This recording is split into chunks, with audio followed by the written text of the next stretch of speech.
And that goblin, I think, got annihilated. Oh, yeah, that's right. I criticaled the crap out of it. Yeah, you just jabbed it right through the neck. This was a triumph. I'm making a note here, huge success. It's hard to overstate my satisfaction. Aperture science. We do what we must because we can. For love that the line. good of all of us, except the ones who are dead. But there's no sense crying over every mistake. You just keep on trying till you run out of cake. And the science gets done and you make a neat gun for the people who are still alive.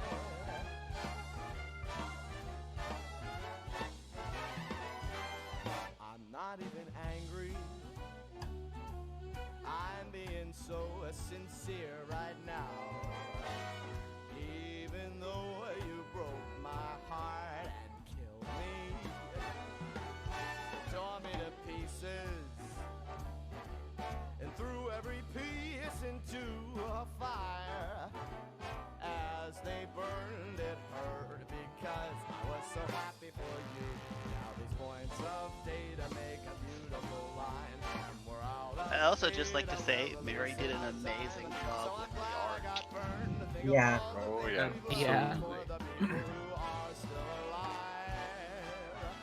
And it was very difficult because we have some very short people and some very big creatures.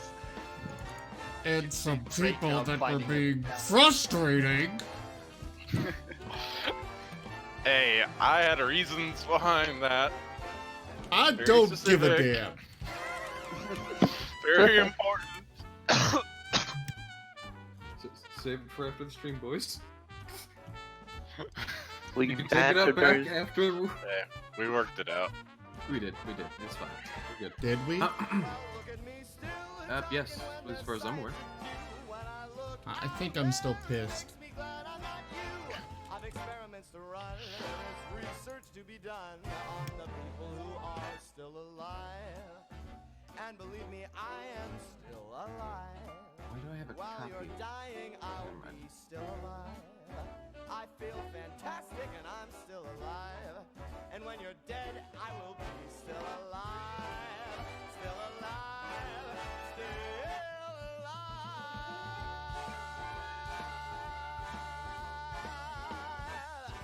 I'm still alive, baby.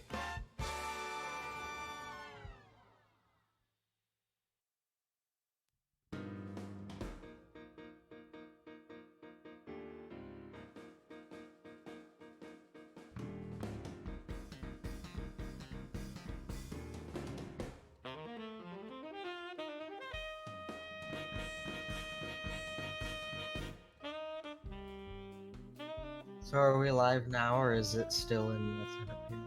Oh, we're live, Yeah. but we just the session hasn't started. We still got like 6 minutes. Okay. So people can hear us, but we're just not playing yet. Hi, everyone. Hi. Hello. Hello. It's me, Gold King.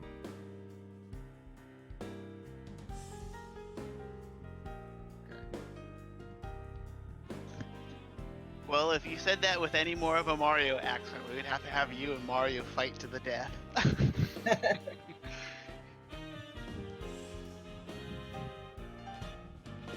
have a character named Moriarty who is actually the name of the fox boy here. And sometimes I like to have him say it's me, Moriario. My body hurts after listening to that. Oh boy. It's me, Moriario.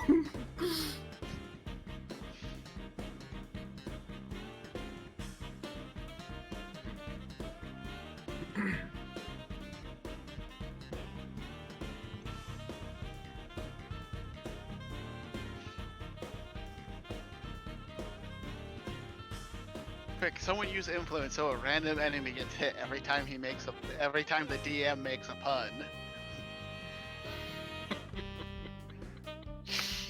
For the first few sessions, we only allow up to moderate influence.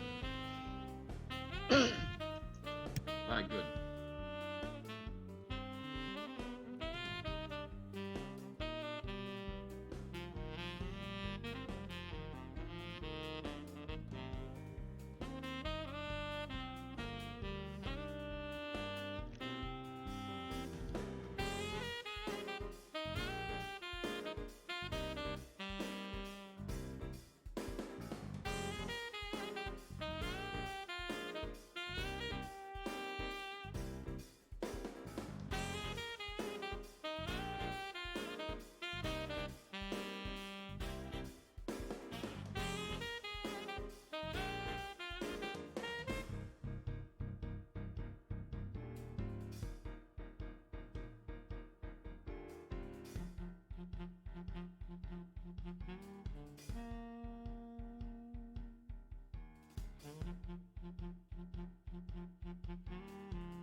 And of course, we have assembled the quietest group of RPG players imaginable.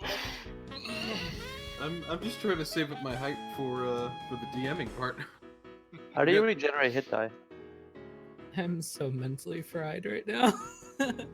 Jury duty. Is it? Isn't it on your character sheet? Yeah, but I can't figure. I'm missing one. What's going on? How do I return a hit die? That has to be done by long rest. It's done automatically. Gold King, you want to give us, go to the combat tracker menu and then long rest us like 3 or 4 times? Oh, okay. Long rest. Effects, base and reach, offense, attributes. On the combat tracker, there's a menu button. Ah, there is. There we go. I would like to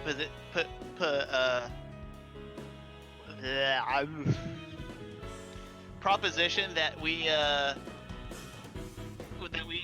change the loot on our DM's on our DM's back to a to some bagpipes, since he looks like he's Scottish. Actually, he really does. Yeah. I agree. Alright, I will message Mary now. Irish, you heathens! I don't wear a kilt. You should, though. Okay, we you've can't got see to that. talk like that the time. No, I'm gonna be talking with a bit of an Irish accent, because the character's Irish, as am I Irish. Moriarty is an Irish name, it comes from Ireland. Please talk like that the entire stream. I'm perfectly alright with that. I still say you should. I still say it should be some bagpipes instead of a lute. To be honest, Irish accents are probably my favorite. Well, I'm certainly glad to know that, so I'll be incorporating a whole heck of a lot more of them in the next campaigns. I got some Irish blood running through my veins. Got the red hair and everything. I'm half Irish, half Scottish. It's a fun combo. Let's go, fellas, Irish party. Otherwise known as Awake. We need to get the Shamrock Shakes out. You can't see me right now, but I'm judging you. What we need to do is get the whiskey. Pull up with a scotch. No, that's Scottish, isn't it? I mean, being Irish, I don't care. Alcohol's alcohol. I'm kidding. I'm kidding. That is fair. I think the vodka. all I can think of is that the episode of Family Guy where they were going to Ireland to meet Peter's real dad. It's like, I'm sure they don't drink as much as they say they do, and then when they're landing, there's just the runway is just completely filled with bottles. All right, so everyone knows how to, by the way, click and drag and move the map, right? Because Yes. the way the map currently works, you're gonna have to like be able to move it up and down because you will only be able to see 2 decks at any one point, which is I kind of set it like that intentionally because to me it kind of makes sense to function that way. Wait, how do you see 2 decks at once? Wouldn't it be 1 then? Basically the way the map is worked out is it's split into 4 decks. If you were to look at the entire map at once, you'd be able to see all of them. But it's basically a cross section of the top deck, which has 2 upper platforms. Oh, Then okay. you have the main deck, which connects into a sort of like front bedroom, the back captain's quarters, a small meeting room. The deck below that, which has the cooking station, the place where folks are going to be eating, a few more places to sleep, as well as bathrooms, and then at the very bottom there is the cargo hold, which the sort of central shaft leads down into. I don't see the map right now. Is it? Yeah, I have not shared it with you all yet because I am Okay. making sure that all NPCs and tokens are currently available and on there before we get started. All right, everyone. Hello and welcome to the stream. I am Razim, and this is Tales of Miraleth, Dungeons and Dragons. I will turn it over to Gold King now. All right, hello everybody. I am Gold King. I will be your DM for this session. Welcome to Tales of Miraleth. That is the name of this D&D session. And as your DM, before we actually start with the usual party as we do every night, I would like to first start with you, the viewer. Yes, you. As the DM, I am Master of the World, and I would like to invite you to join us as well in our little adventure. If you would like to join us, you may now find yourself coming into a tavern of olden times. When you walk inside, you see the usual sight of a mildly populated room with people eating and drinking from takers at round wooden tables, while a few dot the main bar. Your attention, however, is drawn to the hearth of the locale. There sits a fox with a lute. His clothing is green, and he wears an odd flat cap between his pointed ears that has a small club on it. His eyes meet with yours before he gestures you to come closer. Hello there. I've not seen you around here before. Come and sit, my friend. You look like you could use a rest. Feel free to grab some food and drink, and I'll treat you to a story, the fox says as he strums his lute. And Zim, could you actually pause the music for a small moment? Why? Because this is a bard. And the bard makes a little bit of music. If you're gonna play music, you cannot. I can't play music? No, because I have to verify that it's not copywritten and that it's legal to use. Oh, it's not. I wrote it myself. Okay, then go for it. Come to me, young traveler, come sit for a while. I'll tell you a story of the Lunar Isle. The story of valor, of life and of death. The story, the tale of Miraleth. The first page of this story now comes for to see. The first page of this story, it starts on the sea. The story of valor, of life and of death. The story, the tale of Miraleth. And as we begin the tale, our heroes find themselves upon a boat heading for the mainland, from the mainlands of the Faerun to a mystic land over the eastern waters known as Miraleth. This new land full of magic and None shall opportunity. see me, though my battle cry may give me away. The travelers whose fates are intertwined with this tale have found themselves now upon a ship, which I will now share to the players. Can everybody see the map? No. I Yep. can.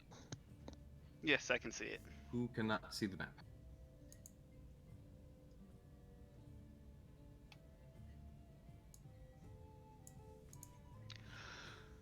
Well, our first ethereal influence, I'm sending it to you in PM. Alright. Gold King. I don't know if I've actually Already. explained these, but I send them to you in PM. You see what the level is, who sent it, and what it's supposed to do. And you can approve or deny it. Well, I see no reason to deny that. The in the pre-session, as you the player are sitting in the still sitting in the tavern, an individual tosses a rose to the fox and holds up their drink grows. in appreciation. He gives a soft nod as he continues the story and smiles back to the individual. He definitely seems flattered. Anyways, back to the map. Did anyone say that? Someone said they couldn't see the map, correct? Or are we all good? We're good. I don't see... but yeah, feel free... Ooh, when did this guy get? Get back up there, buddy. Feel free to place yourselves down wherever you would like to be on the ship currently. The exclamation point is the captain, by the way. Cannot put ourselves on the map, you have to. Oh! Ah, wonderful. Let me do that real quick. I'm sticking you all on the main deck then. So we're in a fleet of ships. This is a singular ship, but the cross section is. I'm sorry, you cut out. Say again. There's 4 of them. Yes, this is a cross section. This is a singular ship with 4 floors, and each of these floors is a single slice of the ship. Up, But down. there's 4 ships. Only one's in the water. Yeah, there's only one making waves in the water if you do look to the very top. So we're being ships? Or are they allies? Ooh, I like ally ghost ships. Are they allied I like ghost this. ships? I'd say so. No. They're evil and they're preparing to broadside. I think they're airships. Proliferate. Definitely airships. Alright, that should be everyone, I believe. Tales of our endeavors proliferate.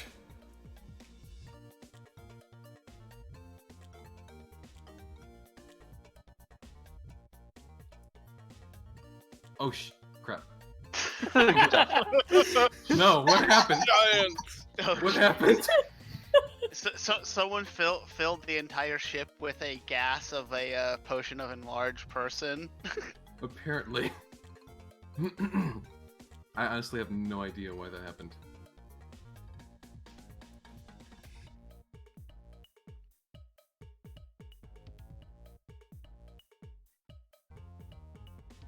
Alright. That works. Oh yeah, but you are free to roam about the boat as you see fit. Though the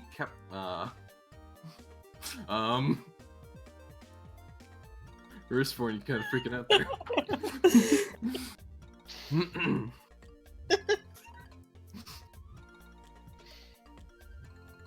As Wristborn seems to go through a number of various seizures, and I don't know how to describe this.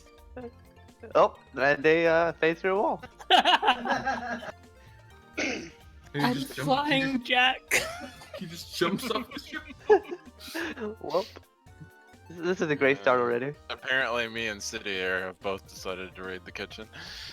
I'm cooking in the kitchen. What are you talking about? Okay, can I stop you guys from doing things? Yeah, sorry. I think I did it. Yes, you did. Congrats. I did. I almost did. Oh, what the heck, So I made a pointer. bro? I'm gonna guess his wrist form because why are we on black dice? That's actually a It good got question. reset when I changed the name of the campaign to our actual campaign. Oh, okay. But really quick before before you can all head off, the captain calls you together. Is that where you want to go? Well, here before I give you access to your dice again, you all want to go such amazing places. I understand, but I'm just gonna... buddy. But before we get too far, everyone needs to get back on the main deck and not roll so many dice. Did they roll high? Well, they rolled about 1,000 dice, so I would assume so. But the captain actually calls you all together. He's standing up here by the wheel, and well, he'll actually come on, step down to you because he's a down to earth man. You are on a boat of basically primarily just tabaxi right now.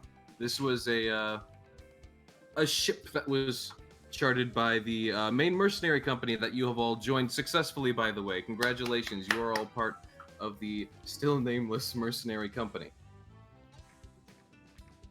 After That's passing a your very test... interesting for a mercenary company.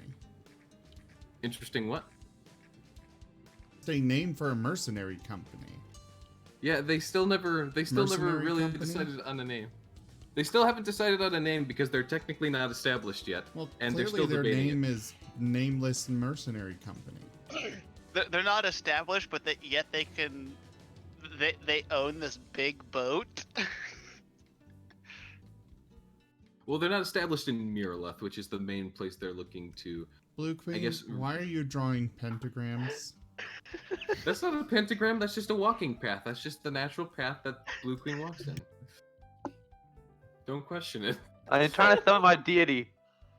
Anyways, the captain steps down and introduces himself as Ulrich.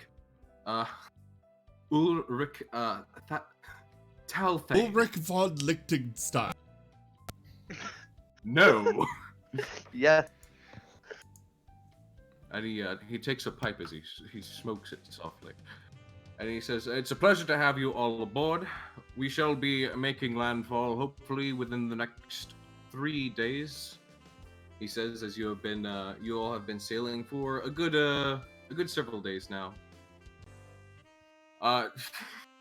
Just to whole, kind of skip a whole bunch of basically nothing that would have happened. Before we make landfall, I was asked that the lot of you need to decide yourselves a leader as far as the company is concerned. They will be making the main reports, and they will be the one in charge of making the tough decisions for this team of yours. Alright, I guess I'll do it. You all answer to me I now. volunteer. I point to Zale. Look at me. I'm. I volunteer. Zale looks over at Bristforn and is like, I The, think it's gonna be me, Captain. the captain just kind of like holds his hands up to either side of himself. I don't make the decision. That is the decision of the team. If you all want to talk amongst yourselves and maybe have a little election debate, whatever you think is best, just get back to me and let me know who you all want to be the head of your operations. They will be one of the individuals who occasionally chooses which jobs you take, as well as, as I said, some of the tougher decisions. It's not necessarily a good position if just because it's a role of leadership, it can be tough. So if you do want vote to go for me, this, vote be for dedicated. me, and we will make Miraleth. There's only one good way to settle this. Everyone who wants to be leader, play rock, paper, scissors. We will all between us and make them pay for it. I rolled scissors. Wait, hold on. Did you just say you want to build a wall between yourself and Miraleth and make Miraleth No, pay for the it? Underdark. Oh, the Underdark. Yes. Gotcha. Okay.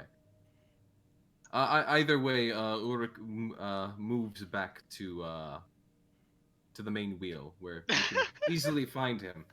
Otherwise, Hi, they're Mr. various... von Liechtenstein. All right, so we have to decide a leader. Well, kidding aside, Ristworn and Sale have volunteered. Anybody else want to I volunteer? volunteer. A magnanimous dispensation. Thank you, Darkest Dungeon. Anyone else? I love wanna the sounds volunteer? we've got.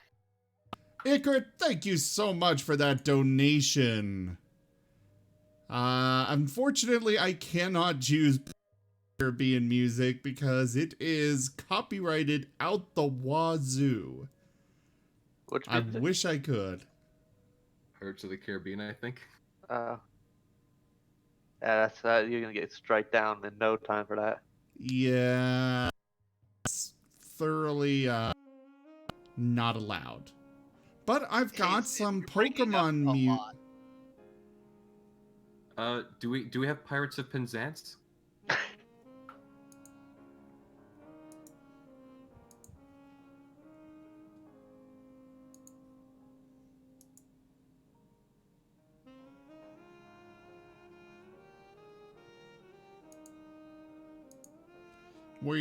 I'm restarting Discord real quick, guys.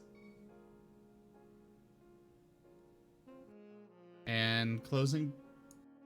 I forgot to close it earlier.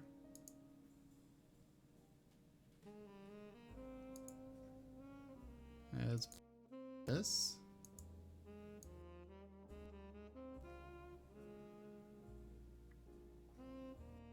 Hear us for the stream to hear us. There we go. Oh, right. Welcome back, Zim. Tim. Hopefully that's better. I closed a few programs, restarted Discord, and yeah. Yes, it's. It I sounds a can ton already better. tell the difference. It's much better. Sounds a touch better now.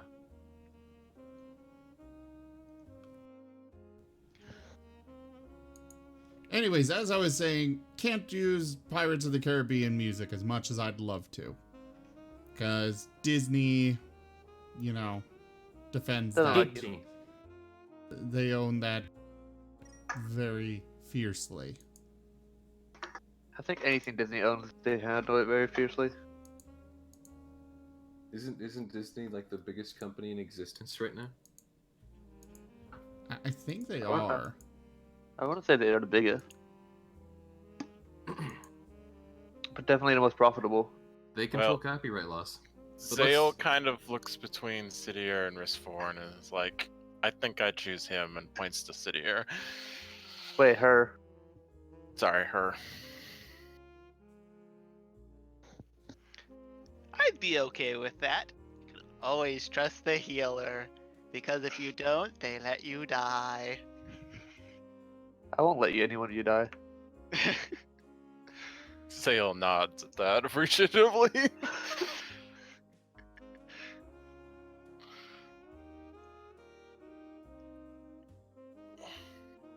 So does that It's between. work for you, Zaire and Craig? What do you think, Risfor? I think I can make Miraleth great again. Do you have any other thesis and or argumentative facts about this? Why would I argue? It's just a fact. I would like to see your 300-point plan for making Miraleth great again. Well, like Don't I said, we encourage will it. start with building a wall between us and the Underdark. Okay. Mind flayers will be outlawed, and we will stone them. We will Wow. also temples to the Underdark deities will be torn down, and we'll use the rocks from those to build the wall. Those would be a Yeah, bit I'm sorry to mossy. interrupt you, but isn't the wall between us and the Underdark just called the ground?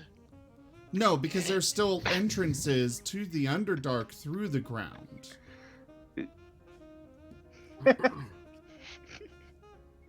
And walls don't have gates. Nope, we will not put a gate in this. So what you're saying? Do you want to build a floor? Yes.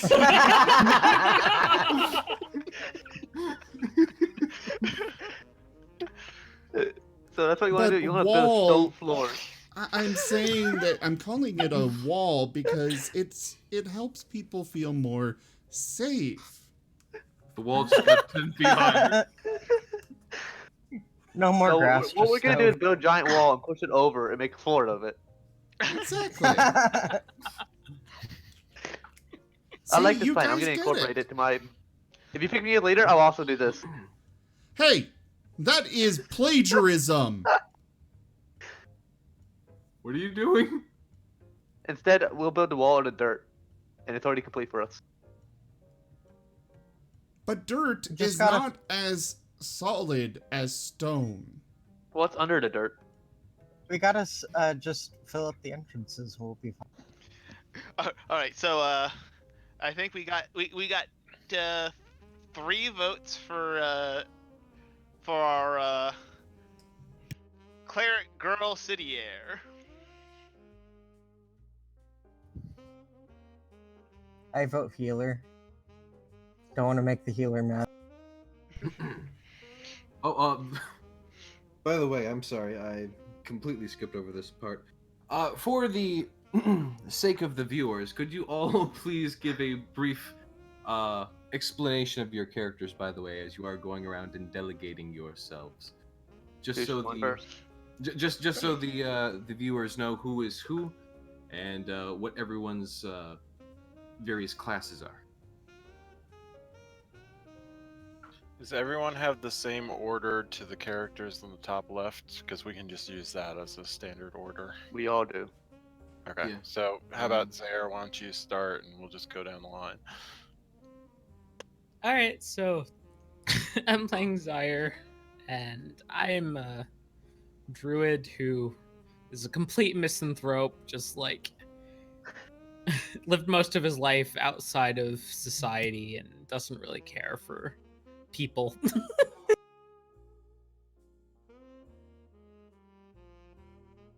Okay, you want to say what you are, like race-wise? Oh, I'm a bat, micro bat. So I'm very small, about like 4'3". And your class too. Yeah, I think I said that, but Yeah, I don't you know. did. I'm completely Oh, you fried. did? Okay, I'm sorry. Yeah, druid. I must be a little fried too. I apologize. No problem. They're the Okay. microbat, who's an outlander and a druid. Unto Zale. Hi, I'm Zale. I am a brown, white, and kind of a darkish brown wolf. I am a fighter. I am also a previous mercenary with a different company. I still wear that symbol on my arm because that symbol represents the company that helped me get my life straight. Basically, I carry a big glaive with a very kind of shiny ribbon on it to distract my enemies, and I'm pretty easygoing, I think. The current mercenary company is only okay with you wearing that previous mercenary company's logo on it because they are still not established. When are they getting Oh. established? They're also, I planning on forgot to mention- establishing once they actually make mainland in Miraleth. Zale is very afraid of lightning and thunder. He has very big problems with them. Rizforn will cackle maniacally. Speaking of Ristforn, Level Snowy. Snowy's a rabbit. Great Snowy description. hops into the kitchen and starts munching on carrots. Why does Snowy have a thing up there, but the bear I don't doesn't? know. The bear is in the PC list. Yeah, the bear's in the PC list. Kai the bear is in the PC list, but doesn't have a token in the top left corner. Because Fluffy didn't grab the character sheet and open it. I thought that was the DM's job until I got Beastmaster. It's because we're all racist against bears. Well, here, let me open it then. Anyway. No, it's. I mean, if you have the bear right now, then just you can still use. I mean, yeah, I have it right now. I don't know how to get up the top left, but it doesn't matter. Top left doesn't matter. It doesn't matter. Ristforn, please describe yourself and your character, if you would not mind, good sir, so that players know who you are. The players don't know who I am? I'm sorry. Really, guys? We've been viewers. playing for like a month, and you still don't know who I am? It's been like 2 or maybe 3 sessions. Oh my god, you're an otter! Who are you and how did I get here?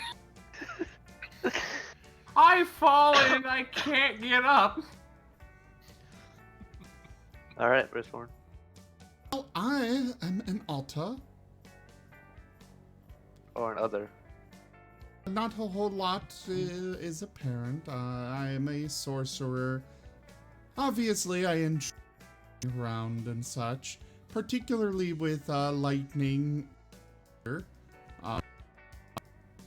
It's not fun for randomly shoot lightning between my paws, you know, because it's especially right next to Zale.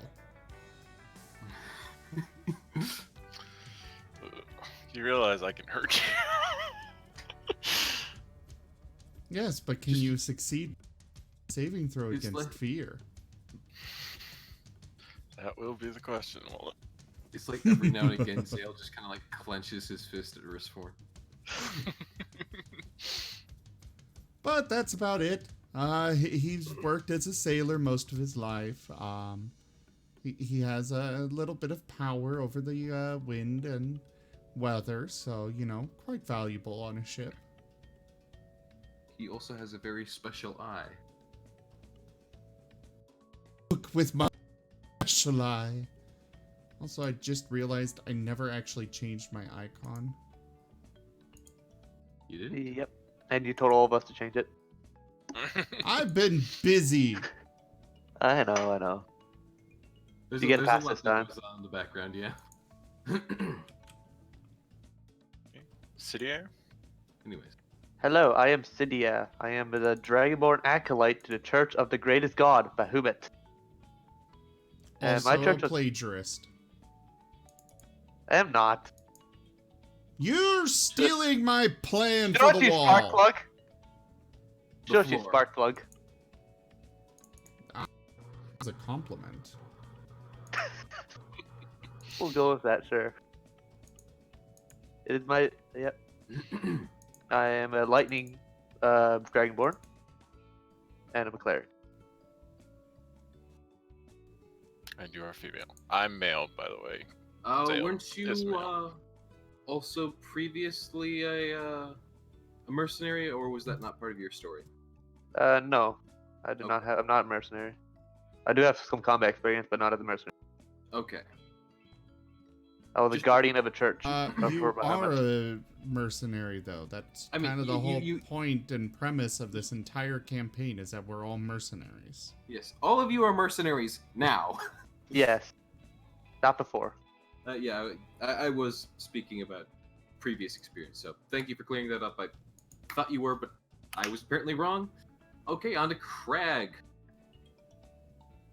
G. Egg. Yeah, Crag. G. Crag. Egg. Crag is a tall, quiet gnoll ranger with a criminal back. He was cast out from his main gnoll tribe for being too weak. And too smart. Yes. He knew too much. He was too curious about the world and too weak. Not a good fighter, but good with a bow. Craig does travel with Kai as well. Do you want to also describe Kai? Kai is a stubborn, large brown bear, who he rescued a few years back.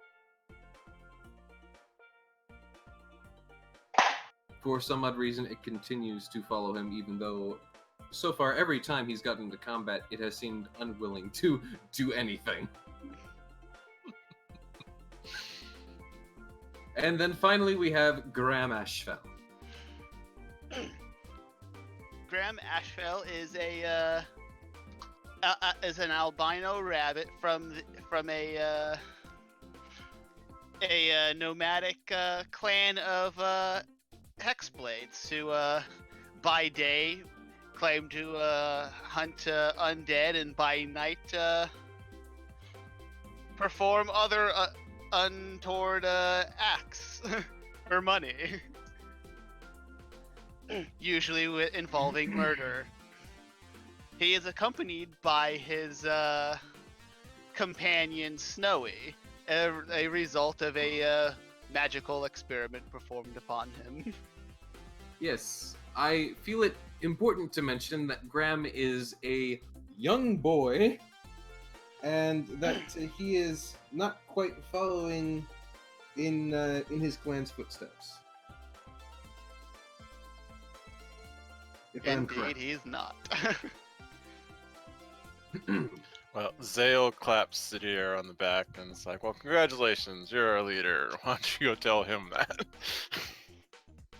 Alright. I'm gonna travel to the top of the deck Okay. ish. I deny. Oh, shush, spark plug. Deal with it. Ristforn objects. All right, I will give you back. We could control. probably ask for co-leader. I could, yeah, but I'll give you back control of the tokens now. Please do not go crazy with them. Actually, now that I've said that, I will not give you back control. No, I here, can The kick you leader off. has left. Quickly, anarchy! here you go. They're your tokens. You can now move them freely. Now that you've come to the decision. God damn. The first thing you do. Can I request to have a co-leader? Is that, are you actually making that request to Mr. Ulrich? Yes. The captain looks over at you, raising a brow softly. Co-leader? Yes. You mean like partners? Yes, sir. I guess that'd take some of the load off you, as long as the rest of the team is fine with it. I don't see no reason why not. I don't run your teams for you. I'm just told what you need. In that case, I shall be taking main charge with Ristborn as co-leader. All right, that sounds like a plan. I'll be telling Mr. Devon once we hit back to the mainland. In the meantime, feel free to make yourselves at home. Like I said, it should just be a little while longer. Just a few more days. Thank you. It appears Crag has walked into the kitchen with Kai. Oh, by the way, I need to scale Kai up a bit because Kai is in fact a large creature. I don't think Kai can get into the kitchen. She can just block the door to the kitchen. Kai gets stuck in the intake chute. I have leveled up apparently. Like that's how Kai gets from deck to deck. She just hops down the big old cargo hold. Oh no. Zale has Severe. also gone to the kitchen because he knows the two people in any camp or travel that you want to know are the cooks and the medics. He I'm travels- both. So wait, he travels to the kitchen as well and where? What?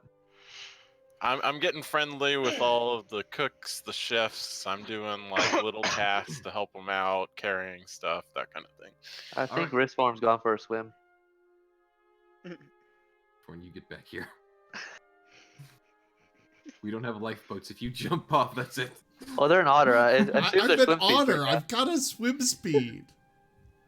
Do you hold on? Do you actually have a swim speed? Yes. Yeah. Yeah. What Hold on. kind of otter would not have a swim speed? You are. I suppose you are correct. Now, But tell me whether what that is. swim speed would be enough to keep up with the boat is an entirely different matter. I mean, it depends, I guess. Okay, so how fast is your swim speed 30 feet. per? Wait. Is that per mile? That's per Well, round. Per round, so every No, 6 that's- seconds. Or 10 Technically seconds. 60, because I can do dash as well. So you can That's, go, that's get 10 this- meters per second. It's 10 meters per second. Okay. What is that in kilometers per hour? 0.001, I think. No. Yeah, I think it's Yeah, a 0.001. kilometer is 1,000 meters. It is. So I'm just because the average speed of a ship is 8 knots, which is approximately 9.2 miles per hour. So you would have to be swimming at least at a speed of 9.2 miles per hour, which I believe translates to 14.8 kilometers per hour. Hold on. Hold on. I can get meters per second. Here we go. You need to be swimming at a speed of 4.11 meters per second to stay up with the ship. That's he can do that. He can actually swim Yeah. faster than ship. Okay. Haha! If you can maintain again 4.11 this is meters per second, mind you. Wouldn't stamina he's come in capable, there too? he's capable of going 10 meters per second. It's not like At he's full going to speed. No. stay in the water 24/7. Well, even just his normal movement, he's faster than the boat slightly. He just barely makes it. Like that's Well, five. he'd have to be dashing like every turn to be able to keep up with. No, the he can swim normally. He's Yeah, that's a 'cause 5. It's like it's because like if my understanding is a turn is basically 6 seconds, right? Yes. Yeah. Something like So that. if you can move. Can 60 you feet stop a sec- overthinking this and just let me have fun, damn it? I mean, Obit Overthinking proves at is your what point. I do. It's why I'm the DM. I say let him swim. Oh, okay, we're not going over this with Graham. Graham's not swimming. Yeah, Graham, no, you get back up there.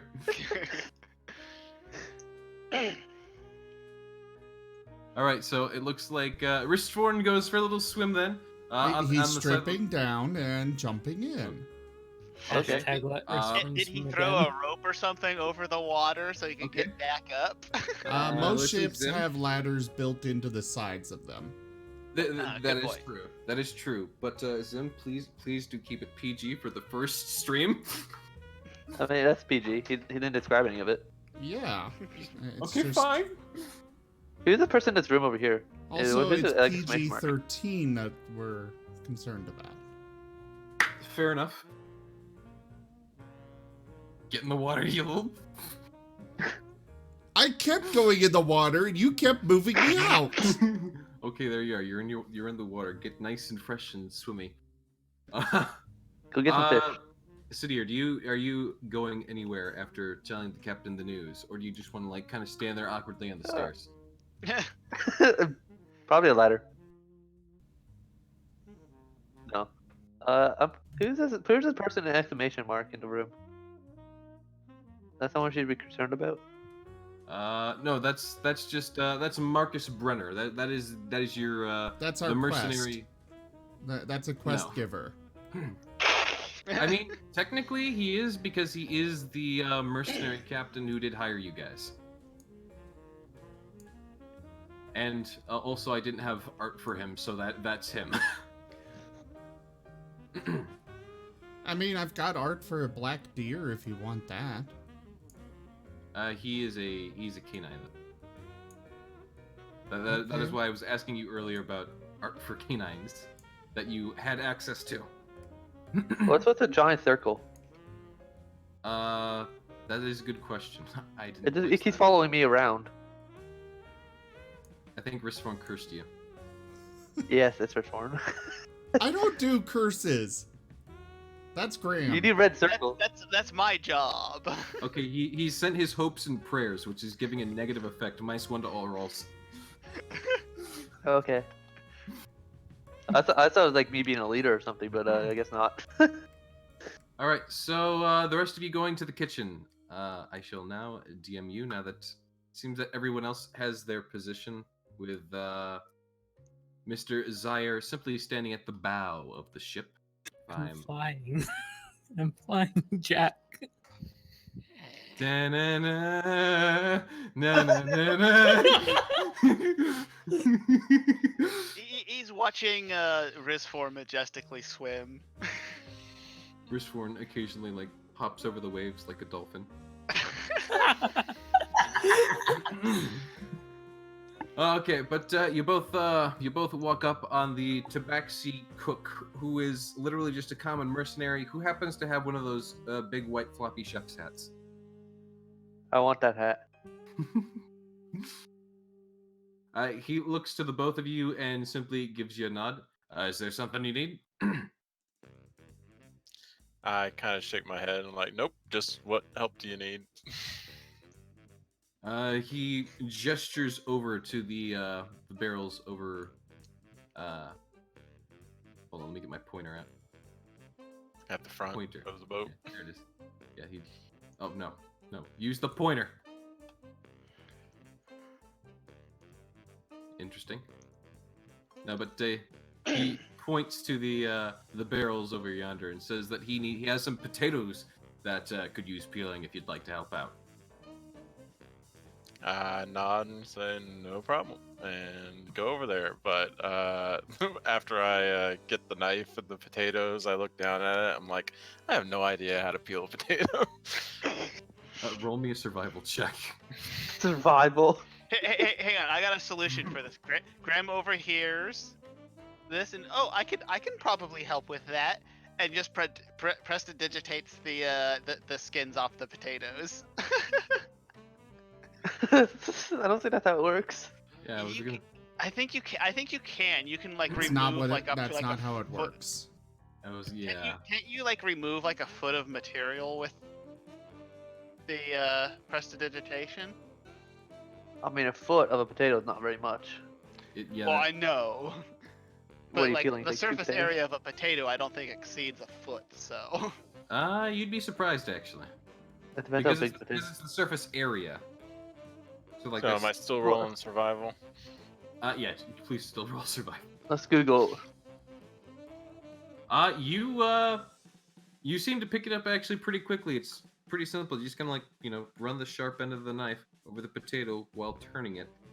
It's surprisingly easy and simple. And So I don't lose any fingers, is what you're saying? No. You know how to handle a knife? You were a mercenary. If you don't know how to handle a knife by now, I'm very concerned for you, my friend.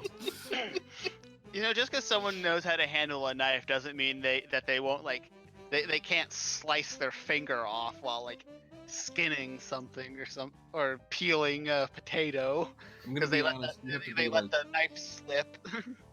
The surface area of a That's potato is more- very close to a foot. Okay, very close to a foot. Actually, it goes How a bit over. How big is the potato though? Are we talking about the normal just grabbed one from American my kitchen. potato? Are we talking about the Irish potato? Are we talking about the potatoes you get from Poland? Like what The kind one of in my potato? kitchen. Oh, I'm sorry. Did you go into your kitchen and measure a potato? Yes. For surface area? Yes.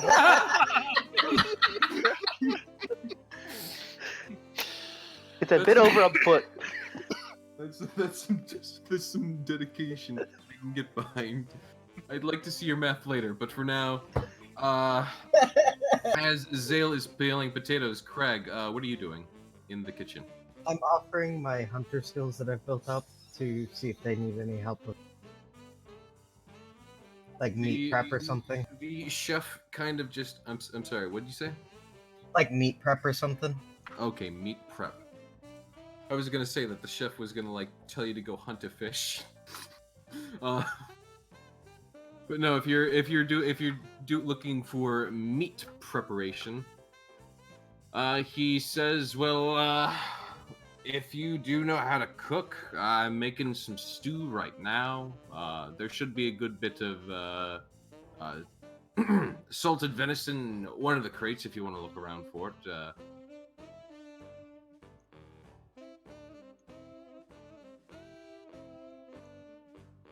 I'm guessing it's Yeah, one of you're- these crates. You could search any of the crates. I'm searching the crate that looks like it's full of meat. Okay, cool. The red one. That crate does look like it's full of meat. Roll me an investigation roll. Is it meat though? That's a good Is question. it meat or is it mystery meat? Are you able to see the barrel at all? Yeah, no, it's meat. Are you sure they didn't see the barrel? Yeah, no, it's you get the salted venison. You are able to tell that it's venison, luckily, just barely.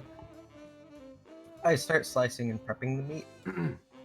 All right, and the three of you get to work on the stew as Kai just kind of like hangs between the second and third floor. I'm sure she's having fun. She doesn't seem to be enjoying the rocking so much, occasionally seeming just a little bit woozy, but otherwise she seems fine. Graham, are you doing anything? Or are you just kind of like sitting in the corner there? It'll just be here keeping the bear company. You know, petting it. Okay. Sidir, I see that you have in fact moved. Yes. Are you doing something? Are you just sitting in the chair? I'm watching over the kitchen across the ship. Just watching everyone just move about. There doesn't seem to be, a lot of activity going on in the kitchen at the moment. Oh, it looks pretty Alright. busy. So, Everyone's in it. Yeah. So the three of you begin preparing lunch. Side quest activated. Side quest achieved. Yes. Level 3. Now you need to make enough food to feed a bear. I'm sure we can feed the bear wood. I think the bear would end up stealing all the venison if we fed her. It's the reason why the door is a small size and not a big size, so the bear can't get through. If you feed the bear wood, the bear is going to eat people. I mean, beavers do it. They're similar. Beavers don't eat wood.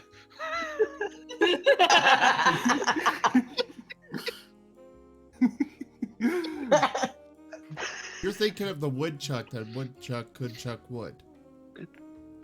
As much wood as a woodchuck can chuck wood. Yeah. Hmm.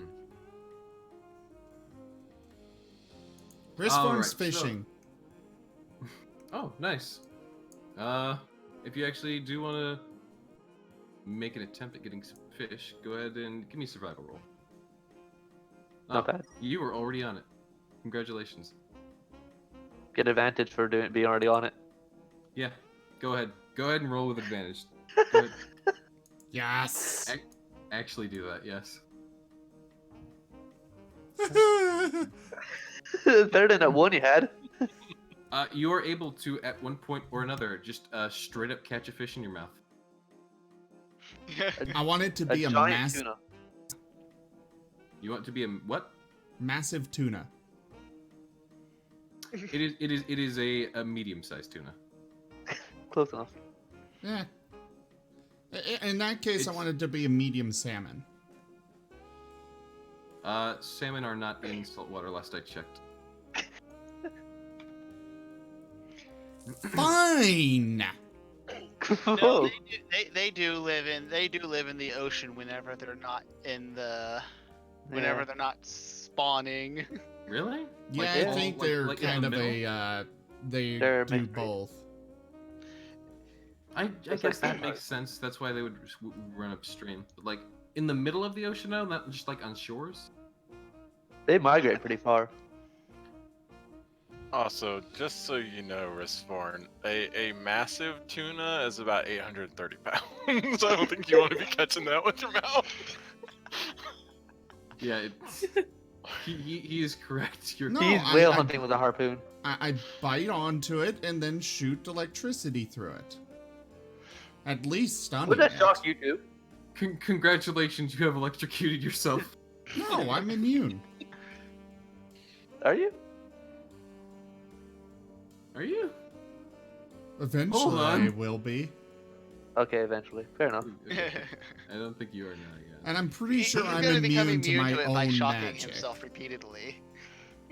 And besides, I'm specifically doing it through its body.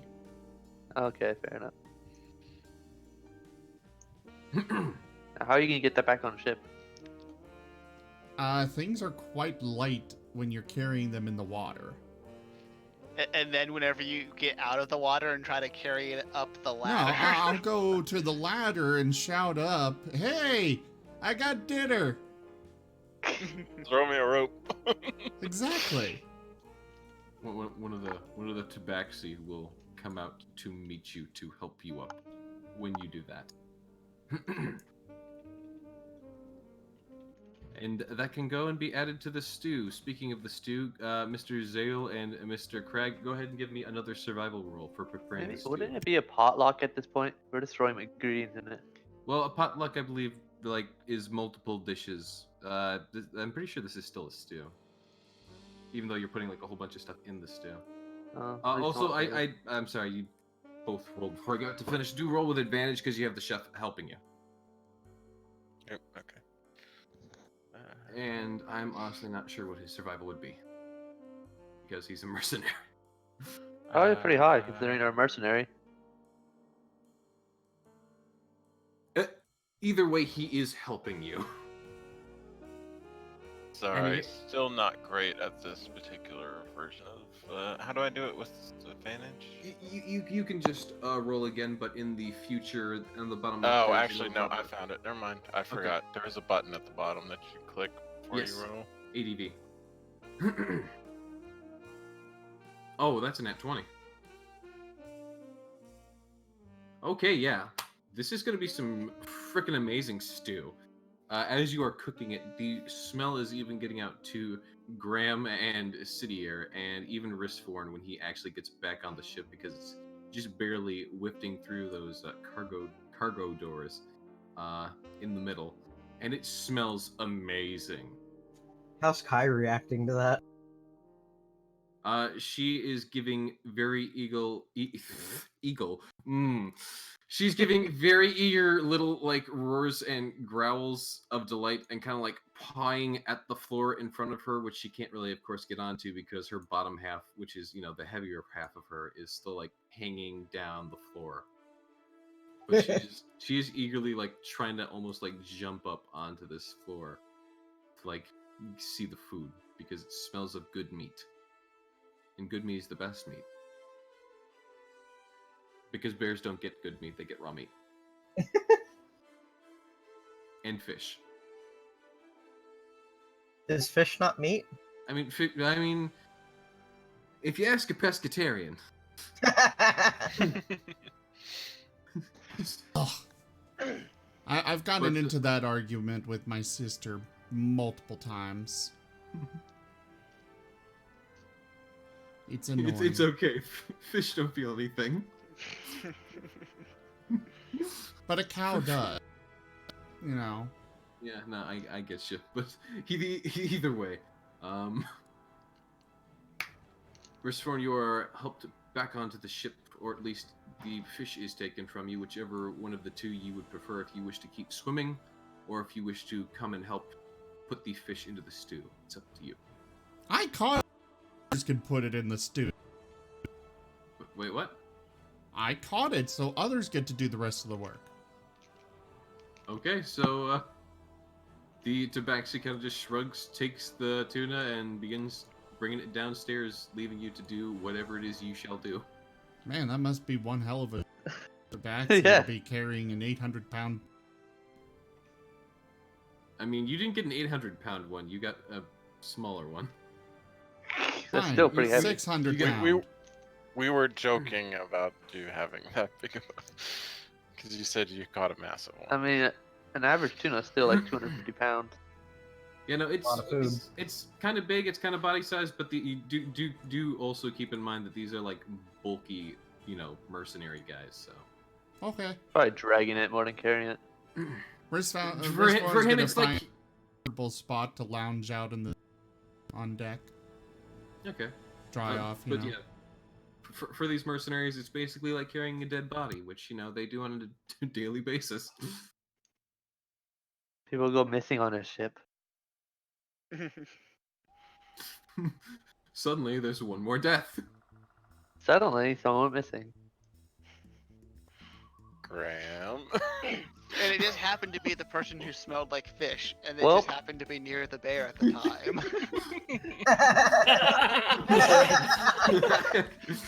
I wonder who moved me off the ship and supposedly murdered Sidier. Who knows? It's a mystery. Anyways, the tabaxi does bring the fish just hauled over his shoulder. Kind of sidestep. Tracking blood everywhere. Kai does seem kind of excited about that. Just steps around Graham because Graham is like, you know, small. He comes in, hey, I've got some fish for y'all. And he just sets it down the floor because he can't really get past. And then just, you know, goes back out, you know, without a care in the world. The chef seems kind of annoyed that he didn't at least, you know, offer to help. But he rolls his eyes, gives a sigh, and offers, like, he hefts up the fish, gives it to Craig. Do you think you could cut this up and put some of it in the stew too? Yep, I'll prep it. Sounds good. Zale Make- comes over and watches, like, really intently. Make sure to salt anything you don't use. Alrighty. A Do I need to roll lingering for that? bit of electricity inside of it zaps off towards it. Electricity works. I mean, technically it could. Possibility.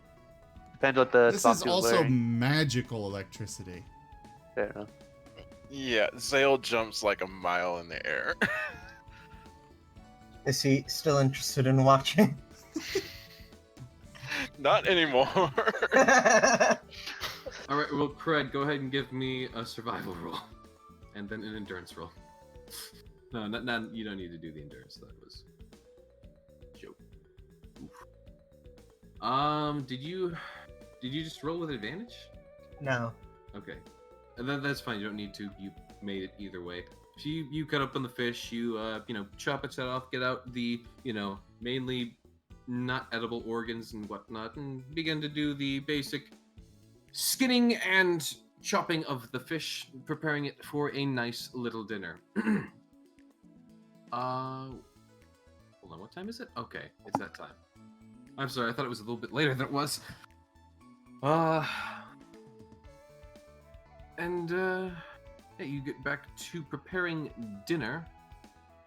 It's about this time, however, that you hear a commotion coming up from the top of the deck. A Wristworn, you would... no, you're actually kind of swimming, so it would be kind of hard for you to hear with, like, the waves and stuff. But, I'm not Zaire, swimming. you... Oh, you're on. Oh, that's right. You said you got on deck to somewhere cozy. I'm sorry, you didn't move yourself onto deck. Yeah, I'm on the deck, lounged out somewhere. Probably up in the rigging. Okay. Sitting will probably be at the table writing. Okay, but so Zaire and Risthorn, you would hear the Tabaxi mercenary, who's up in the crow nest, who is this fellow right here, who's standing on top of the main mast. He would shout, "Ha, Captain! We're being followed by a ship!" To which the captain would simply reply by running to the back to look out over the horizon.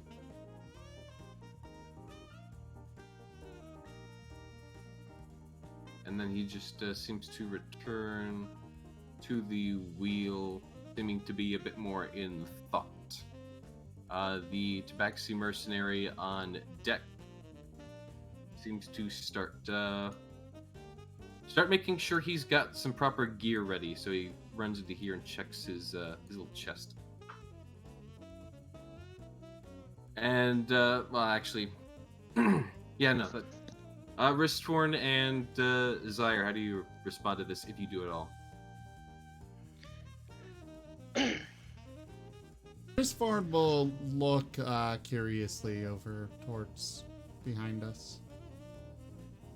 Okay, that'll take a perception check. Zaire, how are you doing? Or what are you doing? If you even respond to that at all. I keep my ears behind us and keep an ear out to see what's going on, but pretend not to care. Also, don't ships usually use like bells to like sound different levels of like combat readiness? Yes. Generally speaking, the captain has not rang that yet, though. Alright. Or they'd have a drummer beat the quarters. Yeah. Risthorn, you do not seem to see anything off the back of the ship, at least not from the front of the ship. You are more than welcome, though, to climb up or... No, he'd shrug and just close his eyes, lounging in the rigging. Okay. So I have an advantage on hearing perception checks, so I'd like to roll one of those. Craig? Is that you? Zaire. Zaire, okay. I mean, you did hear that. You did hear everything that just happened. That you didn't need to check to, like, you heard him call that there is a ship following. You didn't really look to see Ulrich, check the back, but yeah, you did hear the call out. Okay. Meanwhile, back under deck, you continue to make the food. The food is going along swimmingly, and nothing seems to happen for a good bit, but eventually the Tabaxi mercenary will pop back down the stairs. And he'll look to Graham and Sidier, and he'll say, "Hey, both of you make sure that you're ready for combat. We might be dealing with pirates soon." I am always ready. Hey. Shall we go to main deck? Graham will He gives a single nod and then, goes to wake up his friend who's, currently sleeping.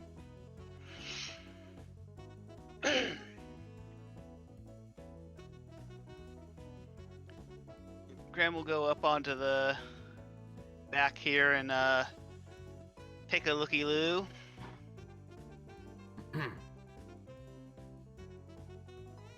Kai seems lonely.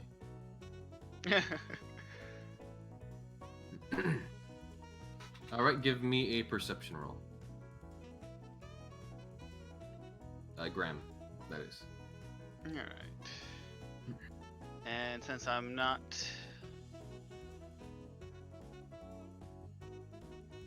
Which deck are we quartered on? Bottom or third? Who's asking again? Sorry. Zale. Zale's asking which berths we're in. You. 'Cause I'm assuming all these white things are hammocks. Yes, those are those whites are like ellipse shaped things. Those are indeed hammocks. This is actually right below the top deck, because the very sort of top image that's meant for the sort of upper floors on the front and back, whereas the middle one is meant for the main deck as well as the captain quarters and whatnot. And then the kitchen and whatnot is just below that main deck. And then there's yeah, I understand now. Right, but for our group, are we quartered on the third or fourth? You're actually quartered on the fourth. Okay, that's what I want to know. The main reason I ask is Zale wouldn't be running around with a spear on deck. He'd only have his short sword with him, so... That's perfectly right. But Graham, you just barely managed to make out a sort of white dot over the horizon, which you eventually figure out are sails. But it does seem to be pretty far away at the moment.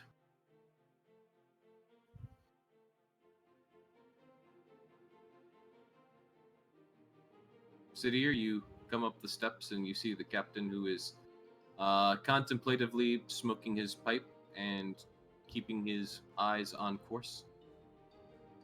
What do you think, Captain? Well, a lot of folks are going to the new lands. I'm thinking it's privateers. Though they're well far behind us, they probably have a ship much faster than ours. We probably have a few days to prepare, but that's about it. Do we have plenty of time? Plenty of time, yes, but there's only so much we can do at the same time.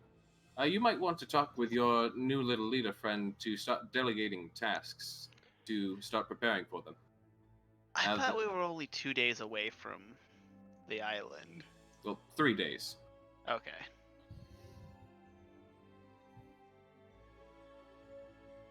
They will probably, depending on how fast their ship is, they might catch us in a day or two. Most likely, if it is that much faster.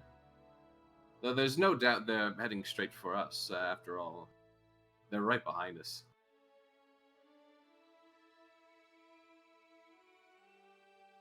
It's not often that you see another ship out here on the sea that's, not trying to get you. Life of the mercenary, I suppose. Well, life of a sailor, most honestly.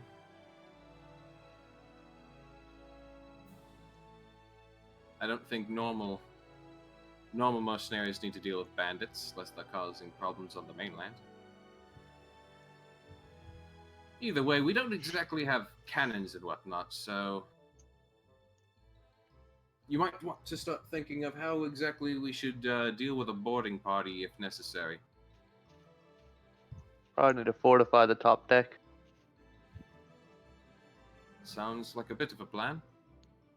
I will leave it to you. Like I said, though, you should probably go talk to your co-leader if I'm still going to be doing that.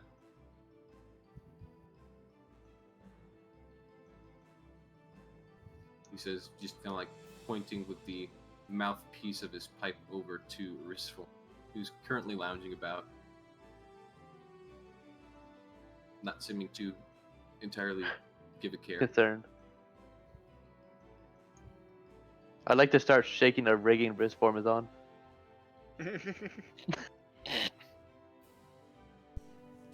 What? Build a wall!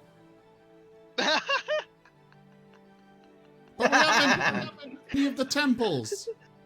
Yes, we must build a wall on this ship. With what? I don't know. Find something in the bottom decks. That's underlings.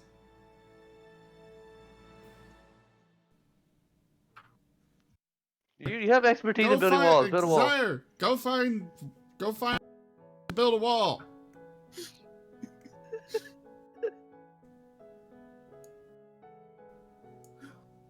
We must build a wall. Welcome to Tales of Miraleth, Chapter 1, Build a Wall. Build a wall on a ship. Yes. Well, we've already tried to build a floor, so why not? We must build a wall to stop these boarding people from even coming on our ship to begin with.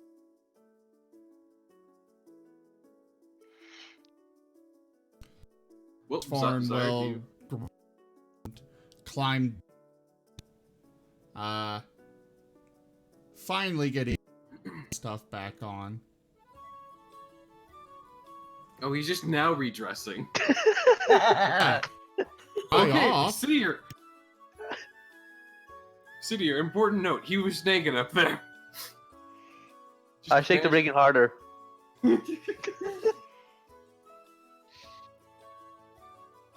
Riskborn, roll me athletics real quick, actually. Or is it acrobatics? Yeah. Well, athletics for shaking it, like acrobatics for like dodging him if he falls out of it. more like just sticking on the rigging. So yeah, you're able to stick on the rigging, though it is a little hard to climb down with it being shook. I can't climb down. Shaking it. Consider yourself shook. Shook.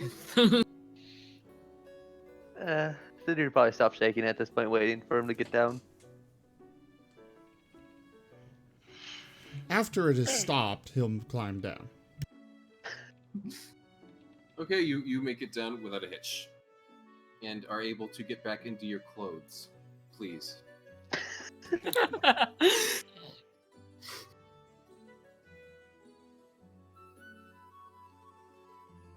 We must fortify this with the wall. A new subscriber arrives. It fills you with determination. I didn't know we were playing Undertale.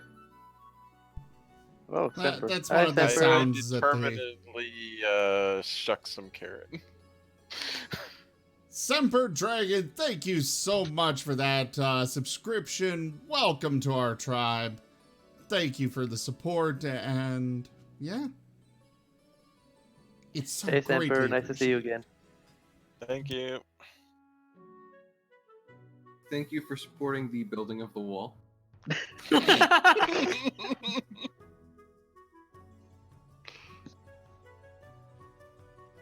Zim, can I change the donation incentive? It's already done. Plus, that's not that wasn't a donation. That was a subscription. I know, but I just want to change the incentive to like a massive concrete wall. Too late. Okay. Okay. Anywho. So yeah, the two of you are currently delegating. Meanwhile, the other guys are still making their food.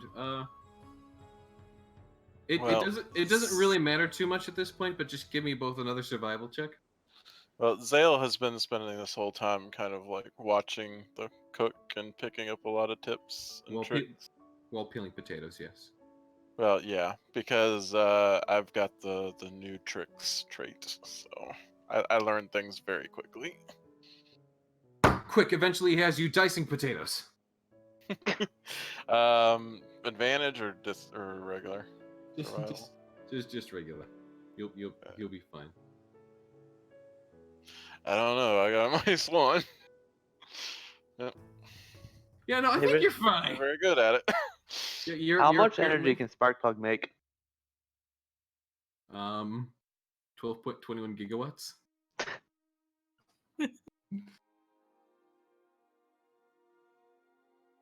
Hey, Sparkplug, how far can you shoot lightning? As far as the eye can see. Go shoot lightning after sales. Actually, only about 120 feet. Oh, okay. Unfortunately, Restore also can't see their sails. He failed the perception check.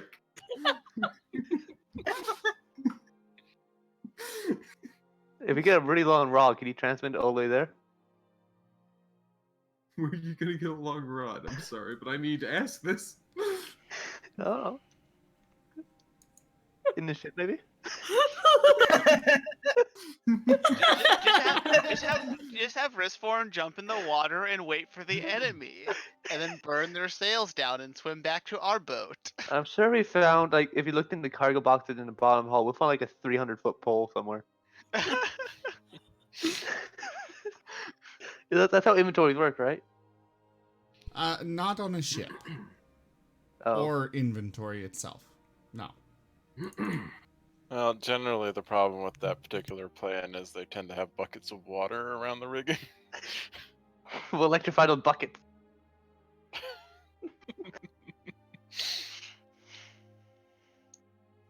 Yeah, but why would they expect anyone to come up out of the water very far away from the boat that they would have the only place they could have possibly come from, like in the dead of night, and set their sails on fire?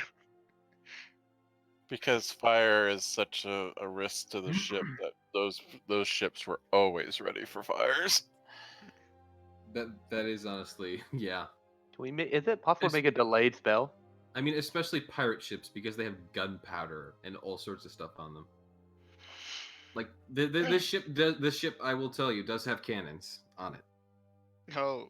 And that is canon. Can we make Hey, a you're delayed going spell? in timeout for that one.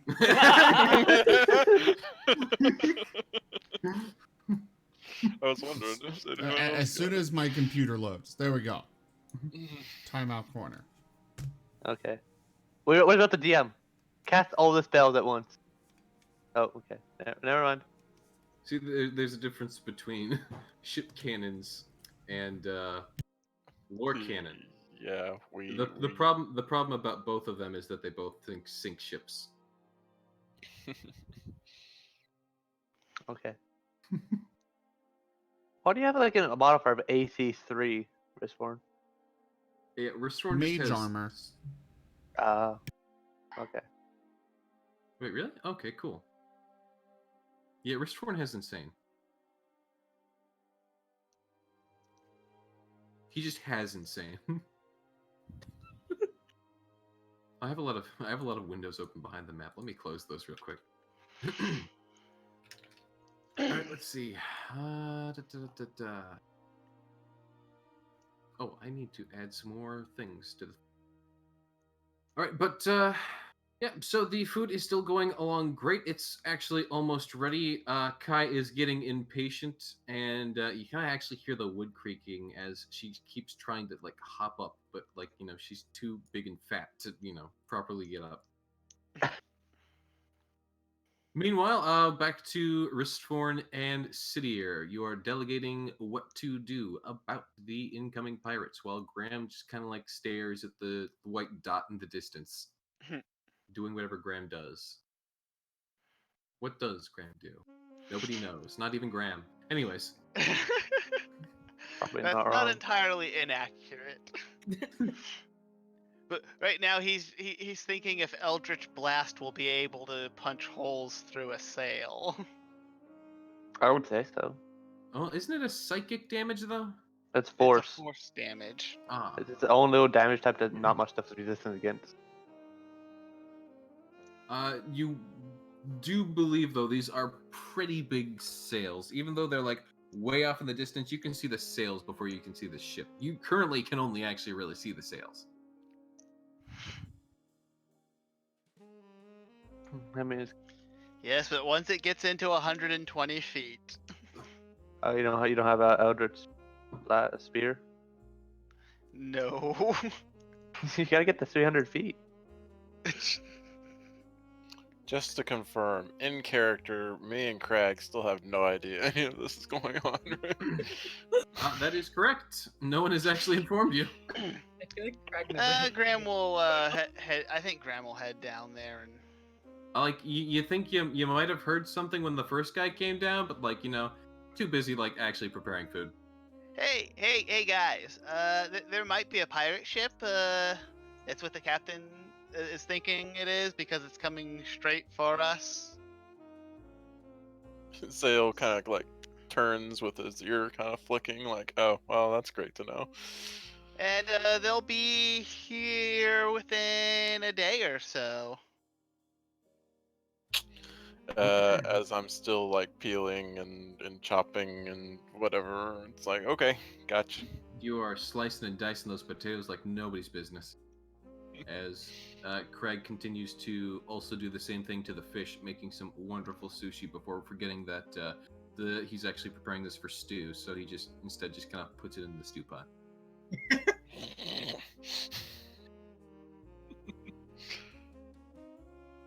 Well, let us know if you need anything. Graham will also look at Crag. Kai is also seeming a little bit restless and hungry. You might want to do something. You do have about, like, an extra 100 pounds of tuna. I get up all the stuff that's unedible for us, but would be edible for Kai, and then a little bit of extra fish for her. Hoping that the guard will not object. He does not, because you brought a bear on board. No one objects to keeping the 800-pound killing machine fed. Yeah, Kai is basically drooling as you start, like, tossing her bits of meat that she just chomps into and swallows almost instantly. She is having the time of her life. Save for, the small bit of seasickness. I pat her on the head before returning to work after I'm done feeding her. Mercenary 13 is actually having some trouble getting around her.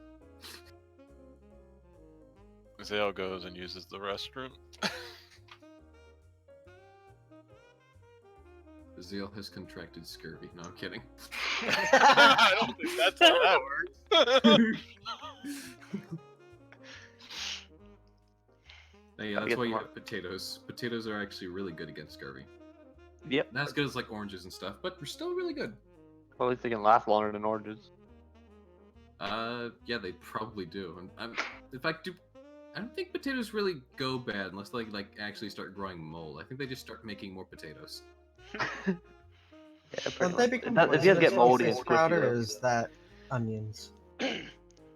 Graham will return to comforting and trying to keep Kai kind of calm in company while since there's really nothing else for him to do at the moment. Kai seems happy to have company and I assume pets, but Yes. occasionally eyes your rabbit.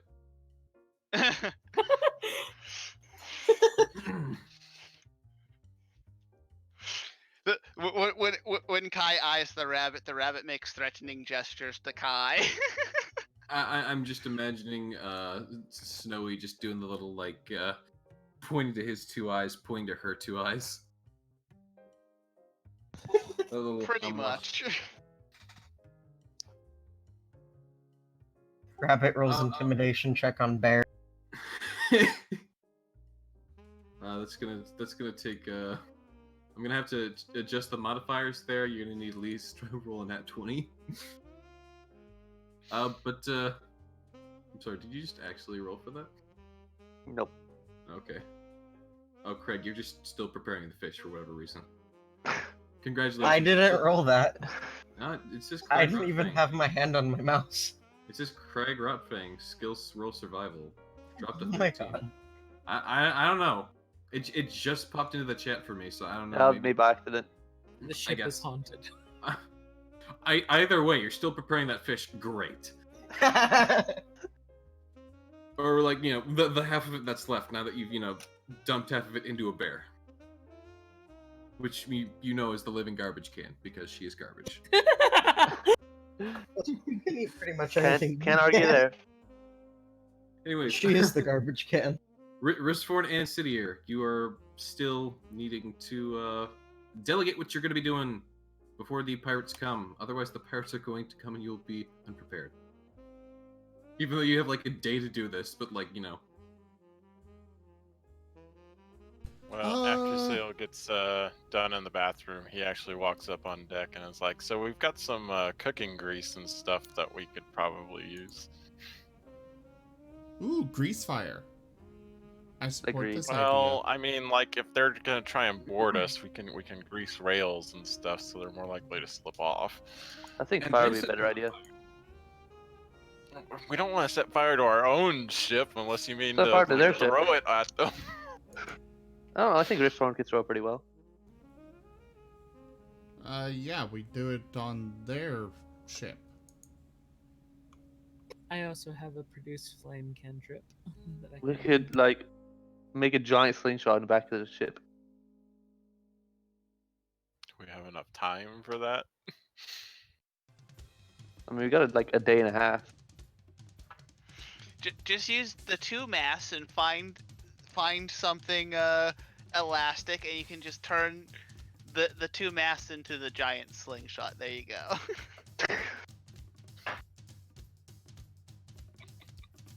Well, that's my suggestion. I'm gonna go back and keep helping with dinner. Collect all We're the gonna grease. need a lot of it after, and yeah, I'll bring up the grease. The chef asks if you washed your hands after using the bathroom. Zale looks kind of sheepishly at him. there should be a sink in the kitchen. Well, this is a ship, not a. I mean, you can wash your hands off with salt water. It's not that big of a deal. Yeah, Yeah. they have some reclaimed water specifically. I'll say. Well, Zale starts grabbing like the grease bucket and starts like carrying it up on deck. And someone just threw Graham in the water. I'm guessing it's the otter. Wristborn, play nice. Play nice. But there,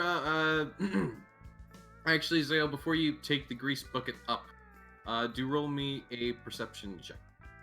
Sure.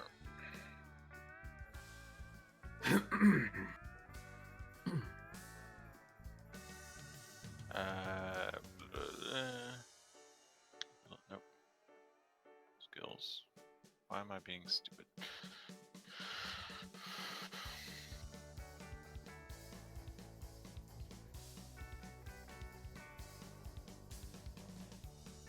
Well, I put it in the chat, but it hasn't popped up yet. Am I lagging?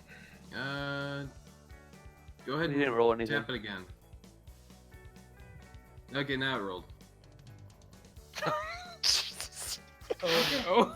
You don't notice anything. You bring the grease bucket up. Do I notice anything? Can I try to notice things? Unfortunately, you didn't grab the grease bucket, so no. So Oh. okay, so the grease bucket isn't like dripping everywhere all over the floor then. Oh no, Well- not at all. Keep Okay. in mind with perception rolls, when you want to roll, you kind of want to do that for something very specific. We actually have something called passive perception, which should be on your main sheet. That kind of gives you a general sense of how like aware of stuff you are around you. Oh crap, you're right. I should check your actual just base perception. It's still pretty low. Nine. I mean, if we say, oh, we want to peer through the darkness, that would be something we use a perception on. Or, oh, I want to look at the Right. book and see if there's a hidden door or mechanism. But in general, we just kind of have a general sense of what's around us. Given your roll and given your normal modifier, I will say you kind of still seem to not be paying enough attention to fully notice this. Okay. But yeah, you bring it up to wherever it is you're doing whatever you're doing with it, and doing whatever it is you're doing with. Please proceed to do what you're doing with it. I'm storing it like kind of on the side of the boat, but out of the way, and I'm kind of roping it to like a post or something so it doesn't go all over the place. But I'm like bringing it up and I'm preparing it that way we can use it if we decide to. Okay, since you are actually like interacting with it a bit more, I will allow one more perception check because the other one is, not bad. Okay. You are like interacting with it a lot. Yeah, you notice that it's very light. I kind of scratched my head at that revelation, but I don't. It's well, the thing is, most of the meat that's on the ship has been stored with salt instead of refrigeration. So there's actually not that much grease in it. Well, at least not as much grease as there normally would be. So the grease bucket here is honestly a bit smaller than even a normal bucket, and it's not that full. You do have some grease to work with, but it's not a lot. Gotcha. Well, I kind of passed that info on to City Air, but otherwise, yeah, just kind of keep doing what I'm doing. All right. Well, so the grease bucket is set to be used. You think? I'm gonna go ahead and roll a dice for this. You think that if you were to really lather and slather out that full grease bucket, you could cover about a I'm sorry, I'm just trying to count. Basically, any 3x3 area block. Okay. I think that's, or you could just do 9 individual squares, more or less. That's about how much grease you have to work with. That's quite a bit of grease. Yeah, it's quite a bit, but that's that would be if you were just get the thin a small layer. That's about how much area you could cover. Good fire starter. Yeah. Anyone else have any suggestions for doing it, or do we just advance to the pirates getting to us? Zaire would be using his druidcraft cantrip to just make sure there's no surprises when it comes to the weather within the next couple days. All right, you keep the skies sunny and the winds clear, and yeah, congratulations. It's a beautiful day. It's a Can we make it stormy? I was gonna say the druidcraft doesn't make the weather change; just know what the weather is going to be. Oh, yeah, no, you're right. I'm sorry. There's a few other spells for the other. Yeah, I can only do harmless effects. Yeah, no, that's right. Controlling the weather is really, if I recall correctly, way higher tier spells. I think it's level 8, isn't it? For it's complete change. No, Zaire, you're just a level 20 character. No one knows that yet. Surprise, everyone! The campaign's ruined now. No. But yeah, no. Basically for the full days though, there's not going to be any problems with the weather. All right, I relay that information to our party leaders. But yeah, Ristforn and Sidier, who for some odd reason has resist lightning active on their token. Yep, blue lightning dragon. I've heard of it. No, yeah, that is right. You do have that. I forgot I gave you that. Anyways, you are left to continue delegation. Is there anything the two of you can decide on? Let's find out. Next time on Dungeons and Dragons.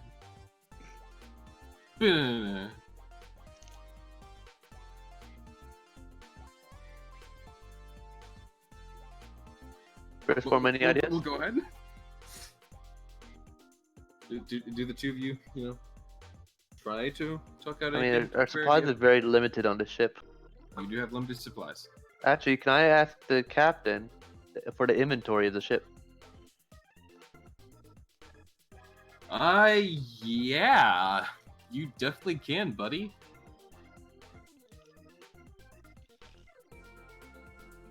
But will he tell you?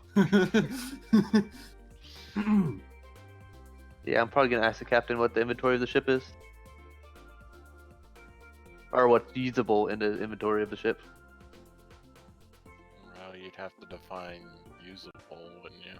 What can we use out of the inventory of the ship? Well, we've got a few crates full of some weapons, though those are mainly going to be for selling and stuff of the like. A good bit of the stuff on the ship is actually just trade goods to get a bit of starting cash to get a starting outpost. But we got some lumber down there, some some bits of furniture and whatnot. Surprisingly, a lot of dishes. Just a lot of basic necessities. Is there anything in particular you're looking for? Sharp things. Yeah, we have lots of blades and stuff like that down there. We could stand up pikes to the edge of the ship. Well, we could. I'm not sure how that's going to help against cannonballs and stuff like that. But if you think it'll help, Shield? You got shields? there might be some shields down. I'm not sure. Probably. He rubs his chin thoughtfully. Suppose there might be something to, I guess, give us a little more bulk on the mass, but I think the lumber is probably going to be the most useful piece.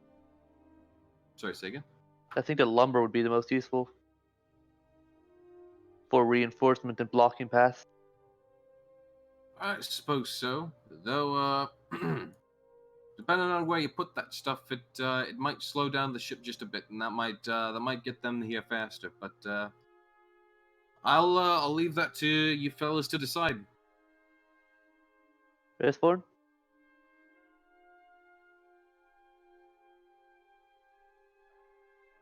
Zim?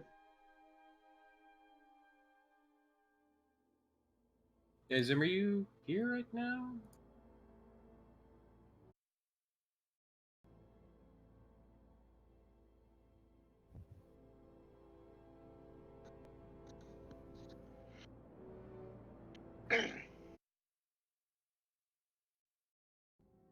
Graham will back up here. There we go. Can you guys hear me now? Yes, yes. we can hear you. My mic randomly had issues. Were you What's able to up? hear what happened? What happened? I was having you and City Air get back to delegations. City Air was able to deduct that the ship is currently carrying a lot of quality of life items, for setting up the new base camp for the mercenaries, as well as a good amount of weapons and possibly armor/shields that you could use to fortify the ship. Though it may slow the ship down a little bit as far as, sailing, cruising speed or whatever, which might get the pirates there just a little bit faster. Yeah, I saw lots of lumber. Yeah, there are. Well, we might need the lumber to have holes patched up in the sides if we're going against cannons, and we just gotta make sure to keep to make sure that any holes below the water line get patched real fast. We should first at least split the lumber between the last two bottom parts of the deck for repairs. You do have. Well, you technically have 2 floors at most that you would really need to cover because the top deck more or less just has the cabins. Yeah, I mean split the wood between the two bottom decks Yeah. So for it would be repairs. the And 2 then- bottom decks. Yeah. The only other thing I can think of that they might go after would be the masts and the sails. We'll probably take those down when it comes down. Well, I guess question. Really expecting a fight. I'll run them. Okay. Yeah, If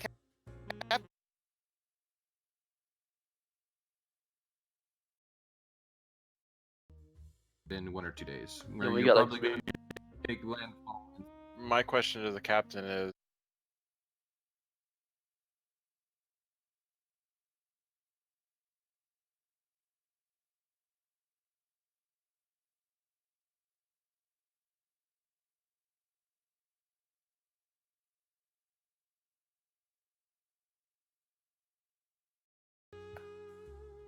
So I'm Eh. just.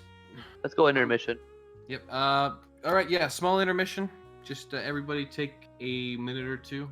If you want to take drinks, I will get back to your question. Zale, was it? Yeah. Okay. Yeah. Zale was asking the question. I'll get back to your question once we seem to have things in order. That seems like we've now had 2 issues on Zim's side, and I just want to make sure everything stays smooth. Yeah, I think we should take a unofficial intermission. Sort up. Yeah, that sounds like a good plan. I I do can need use the restroom real quick. I do personally need a drink as well. My throat's getting rather parched. Okay, Honestly, I think I've fixed my microphone for now. It keeps randomly disconnecting for some reason. Oh, okay. But do you want to go on a short intermission? Intermission. We'll go ahead and leave it here for about 5 or 10 minutes. Preferably short, because I am running out of time.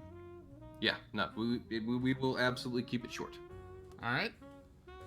So yeah, guys, we'll be back shortly.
modest fellowship expands.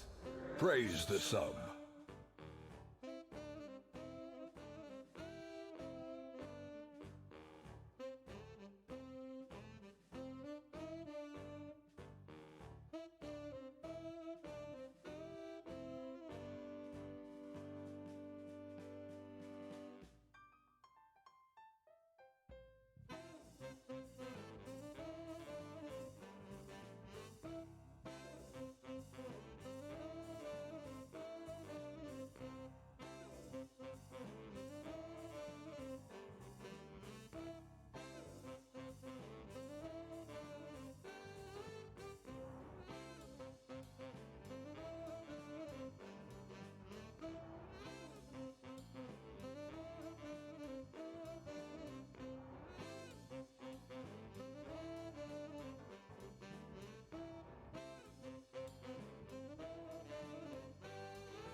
Making a sandwich.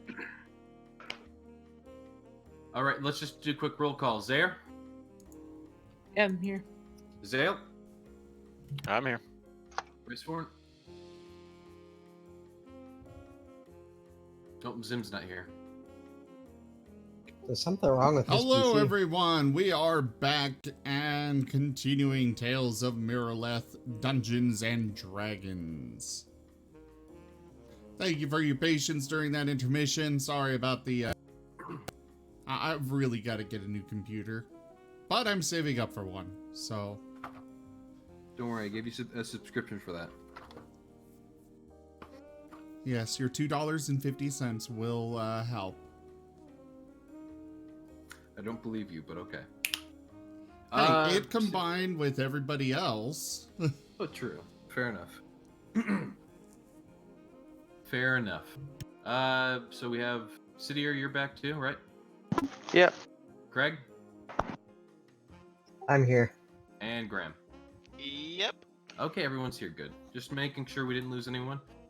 All right, so, Zale, you were asking a question before the intermission.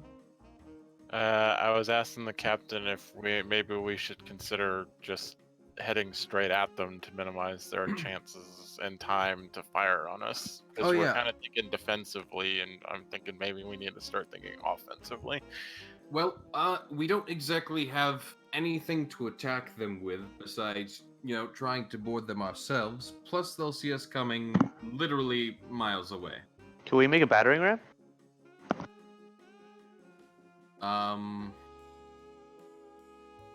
Do you mean ram the ship into them? Yes. With the battering ram. I don't feel that would be a good idea. That would considering this be is a disastrous for cargo both ships, yes. I think that would end poorly. I mean, you said we got lumber. Can we not build a giant pike at the front of the ship? Well, we could, but then we'd be skewered into their ship. We can cut the pike off later. The next question Zale asked the captain is, have you run this route before, or is this like a new route for you? This is a new route. I'm going by the charts we have navigated, but it's been fairly popular with a lot of other sailors. It's not surprising that there's pirates on it, to be honest. Fair enough. Do you mind if we take a peek at those said charts? Sure. He kind of like steps down and leads you back to the quarters, which are on the main deck.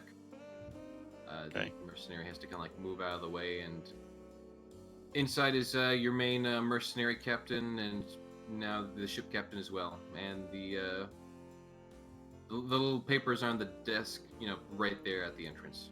Okay. Just point you over to them.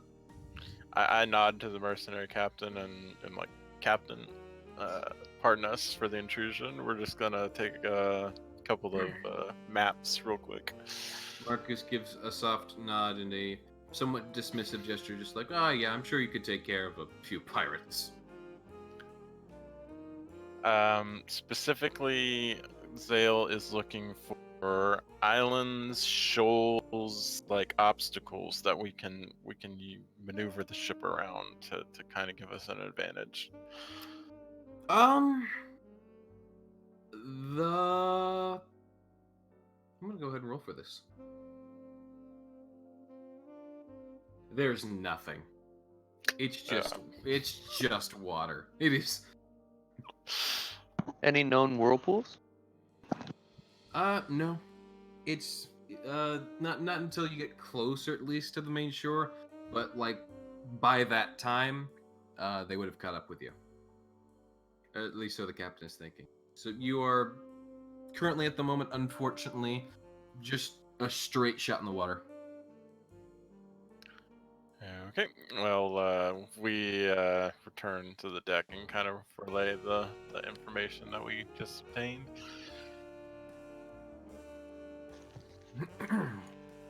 It kind of sounds like our best bet is to prolong them catching up to us as long as possible, and then boarding them right before they get into range to blast our ship. Hold on. How would you board them before they get into blasting range? He's There's saying before they grappling hooks and stuff like that, aren't there? Can't you he's throw saying them before they off? can get a broadside. Okay, for one thing, I'm going to go ahead and say, as the DM, you cannot throw a grappling hook while swimming. Second off, I'm going to go ahead and say that if anyone is going to try and do that, Riskforn's probably the only one who'd have a hope of trying to. Well, I mean, I can fly. Wait, who can fly? how bat can fly? how far can you actually throw a grappling hook? I mean, first off, it would be a strength check. Second off, you need to be swimming at 14 kilometers per hour while you're throwing that thing. Do we have any scapegoats or? Because I'm going to be honest with you, the length of the grappling hook and the rope you're going to throw it is less than the blasting range. No, but if the two ships are moving at like almost the same speed, then you throw the grappling hook from the back of our ship onto the front of their ship and cross before their ship reaches a point where they can broadside us, because I would imagine that there would still be a certain amount of time that you might have till they got in range. That's true, but what if they have front-facing cannons? Well, then that doesn't work. I have a plan. And then we're really, really fucked, because Well, it would be dangerous. It'd be a lot dangerous, but if they have front-facing cannons, but it's still basically our only option if they're gonna catch us anyway. Can I redeem our mythical folding longboat? Hold on. Did you get the did we pass the donation incentive for that? Yeah, like within the first 10 minutes or something. You didn't inform me. Yes, I did. I'd like to redeem this now, and we shall use it for a sabotage mission in middle of the night when they get closer. Okay, you do happen. The captain does happen to bring forth the fact that he has the unfolding longboat, but to keep in mind, this is just a longboat. It requires you to row it. It does not move. It does not move necessarily at the same speed as a ship with full-blown blowing sails. How many people can we fit in it? Well, we I'm could gonna- we can come up with some kind of signal to send the captain to like be like, okay, slow down our ship because we've taken out the pirates on their ship. This is a actually decently sized longboat. You could fit 5 medium creatures into it. Zale actually pipes up at this point. So we have a small boat that we could Sabotage some of their stuff with. sabotage some of their stuff with. How about an alternate suggestion? At night, usually you can only see a ship by the lanterns that are lit. Let's put some lanterns on the longboat. Put out our lanterns on the main ship and uncover the lanterns on the small ship and let the small ship just kind of float away while we run away. It's pretty open sea out here. It wouldn't be as soon as the daytime to know the trick. And also, won't they But notice? all Won't they through the notice night, that the they'll be lanterns are so chasing close the- to? The other problem is that on the longboat, the lanterns will be way closer to the water than on this boat. Well, we have lumber. Can't we just stick a short kind of mast and put the lantern on top of the mast on the boat and just kind of let it go its way, and then we have all night to run away while they chase a boat. That's don't not our know. boat. I feel as though that won't really buy us a whole lot of time. It also don't would need more a likely. whole lot, do we? It would also more likely just follow. It would either stay where it is or follow in our wake. Why would it follow in our wake? Because The open ocean. We're under sail power. It would be under no power. It would just kind of float with wherever the water goes, wouldn't it? It's a Thor boat. It follows its owner. We could Okay, true. So it'll sit there and they'll probably find it and realize the trick, and I don't think that'll buy us any time. Well, so It'll it's, buy us all of like an extra minute. It buys like at least maybe at I'm not most an hour. saying I'm not saying we do this while they were right on top of us. I'm saying that. But what Zim and I are saying is that it will not take the Who is ship. Zim? That ship won't won't make them go very far off course from us, and as soon as they get anywhere near it, they will know, and then they will turn right back towards us, and it won't buy us hardly any time. We won't make it anywhere safe in the amount of time that would buy us. Unless someone actually goes out of their way to like row that longboat in like some other direction than where we're going. But then they're probably really screwed when the pirates catch them. Well, to expound on my idea, so we wait till it gets kind of at night and they're kind of catching up to us, and we have our lanterns on, for lack of a better word. So as they're coming up on us, we turn our lanterns off and the little ship's lanterns on, and we shove the ship away from ours.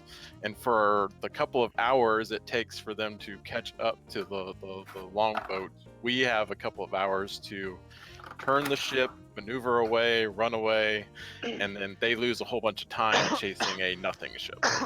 But they won't lose that much time because the boat will still pretty much be in the same place that it was whenever it won't. The course won't change. We don't move They very won't have quickly to at all. It would be no They won't have to different. change course very drastically. It would be no We different could also than put a sail on putting. it. It would be no different than us just turning. It would be no different than us just putting out our lanterns and keeping the small boat on us. It'd be the same effectiveness. I vote for we take the longboat and board their ship at night. I say that's And a then pretty good have plan. some kind of signal that we can have, like some kind of signal, like we'll flash the lanterns a certain amount of times with a cover or something to let the captain know that he can slow his ship down because we have control of the pirate ship. But So that way we can you're row our assuming- longboat, or even take the pirate ship over to. I mean, it's a fair plan. I'm not necessarily against it, but you are pitting 5 people against an entire boat. Well, we don't need to go against the boat. We just need to sabotage their boat enough so they can't catch up. But then there's also the question. Well, I mean, I guess I shouldn't say anything because. Hey, we are spending too much time on this. Can we just... Right. Yeah. All right. Well, So City Air, let's- you're the leader. Yep. Let's Decide. Sidir and Ristforn, please make a final decision. Dun-dun-dun. I say sabotage. All right. Sidir says to sabotage the enemy ship. Sabotage it is. Ristforn does agree. Okay. What is the exact plan? What exactly are you doing to sabotage the enemy ship? Well, first we gotta prepare and wait for them to get a bit closer, so we don't have so much to row there during the night. We have to make there in middle of the night to travel. I think if we can manage to destroy the sails, or find a way to detonate the We have grease and we have to produce flame. and if we can somehow like time the an explosion of any gunpowder that they may or may not have, that would also do wonderful. So you we could put need the someone grease to on one help. of my arrows and catch it on fire, flaming arrow.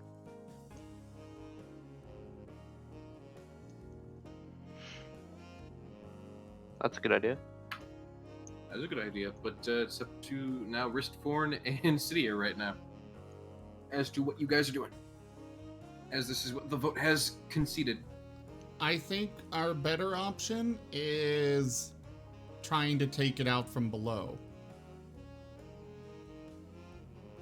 If we start a fire near the midpoint of the deck, the part that's not in the water or at near the top, it'd be a flame they couldn't really control very well. No, we do a flame on top, and then we, I can go under around the water line and just start hitting it with light.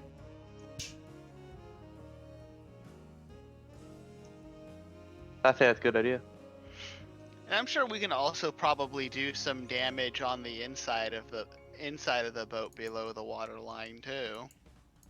Any damage below the water level is pretty devastating to any boat. It really can be. If we can find any of their gunpowder stored and blow any of that up, that's pretty much gone it for their ship. All right, we got our plan. Let's do it. All right. So, if I understand this correctly, Sidir and Ristforn themselves go out into the unfoldable boat. Who else are we taking? You can take, like I said, up to 5 medium creatures. So the two of you, So unless we can Ristforn take is swimming the whole entire party way. except for Kai. Kai can't go. I Wait, we think can get. we should leave several of us here. Just have it be a specialized who can do what.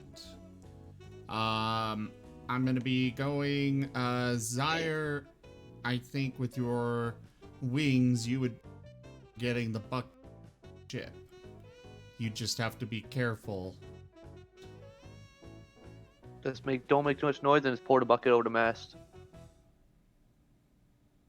I think Sidir should Zyre, stay are you behind. there? Yeah, I'm sorry you cut out a bit. Okay, am I gonna? Sorry, say again. You get out. I guess so. I think he's trying to say that you take the bucket with your wings. Yeah, I can do that. What Oh, spells also- do you have, Zyre?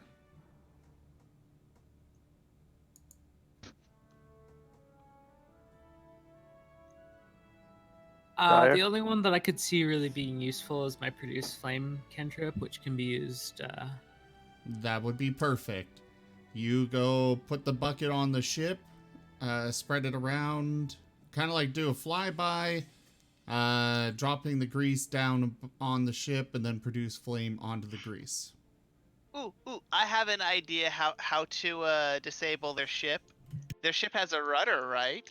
I bet that would be a much easier target than punching a hole through the hull of a ship. That is one And of it the would also targets dis- I will go for, yes. All right, so we should pretty split up. Everyone that's going on the longboat should be on the left side of the ship. So it'll be Risforn, Fire, Sidier, what do you have for spells? I would not be useful on this ship. Okay. I'll leave you in command of the longboat in that chance. I'm just too large and strong for it.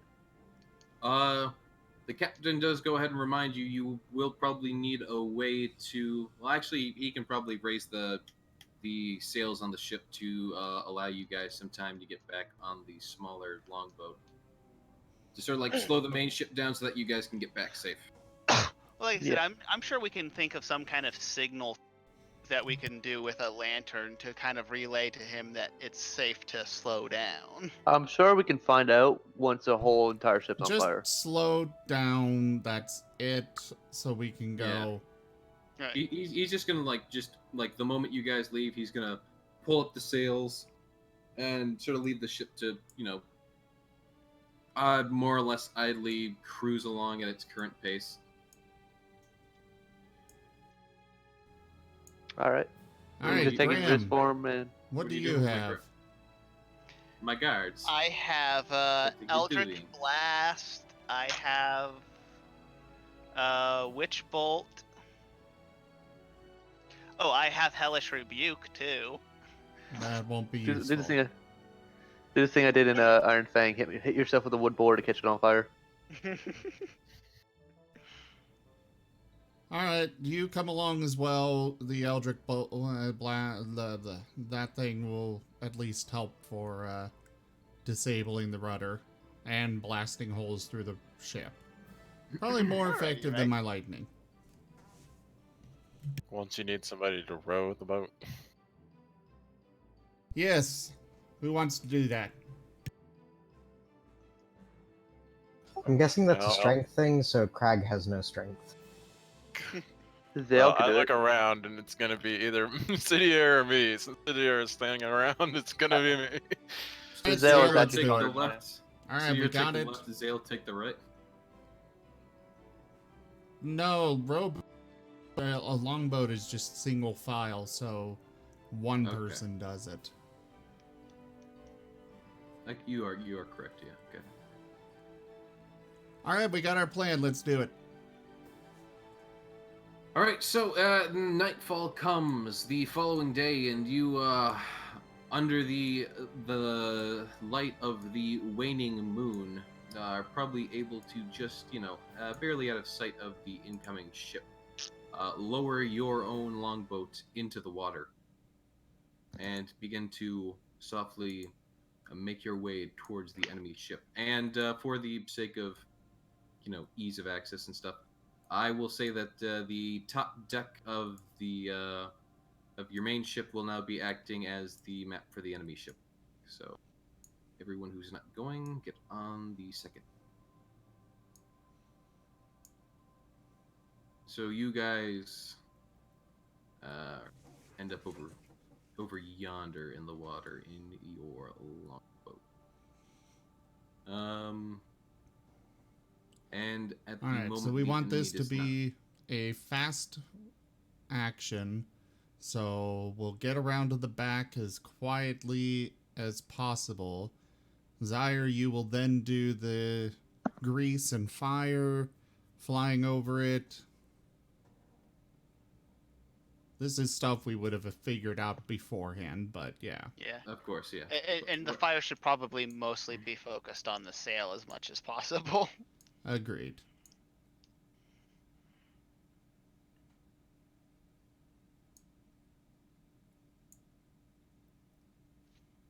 Wait, what am I doing? Hold on. I accidentally made a line. I don't know how to get rid of that line. Okay.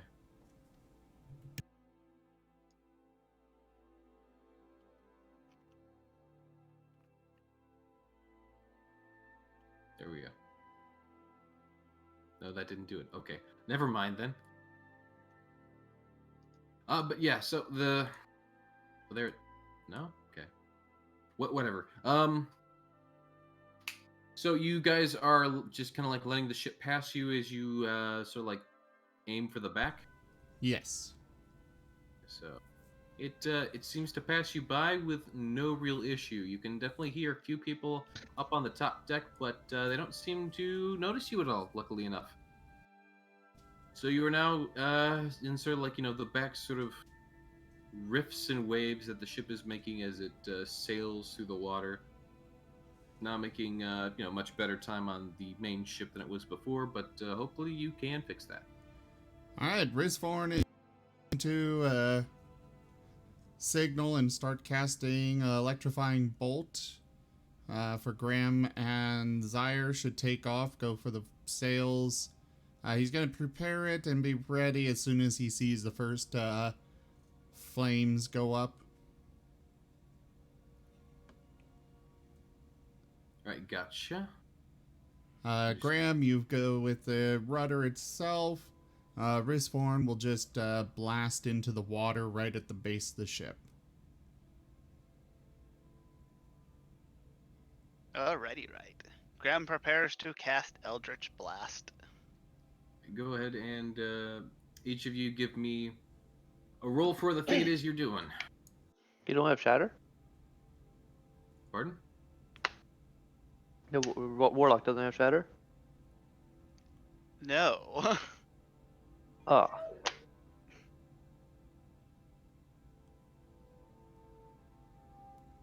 Should we just roll for damage, or do you want us to actually roll an attack?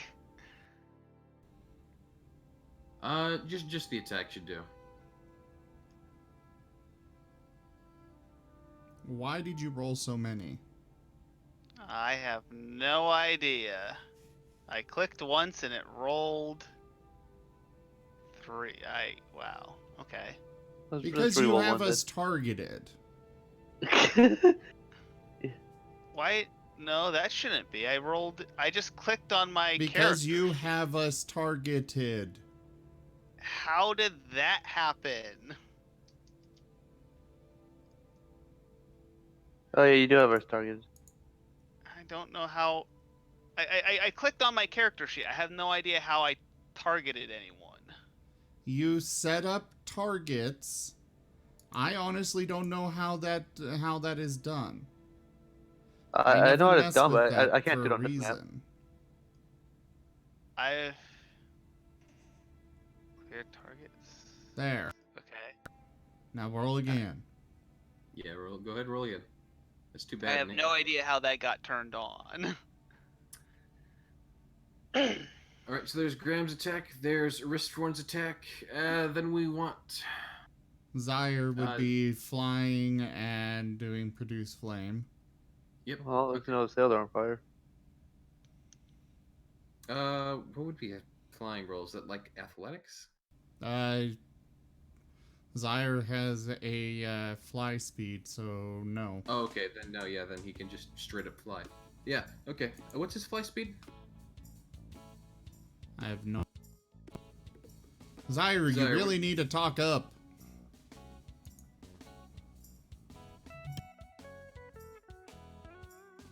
Zyre? Her mic is off. Ah. She said 40. Oh yeah. I don't that's know right. what's up with her mic. It is 40 feet of flight.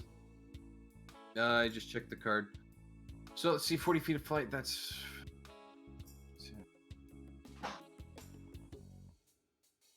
It's the technical problem stream. Based on the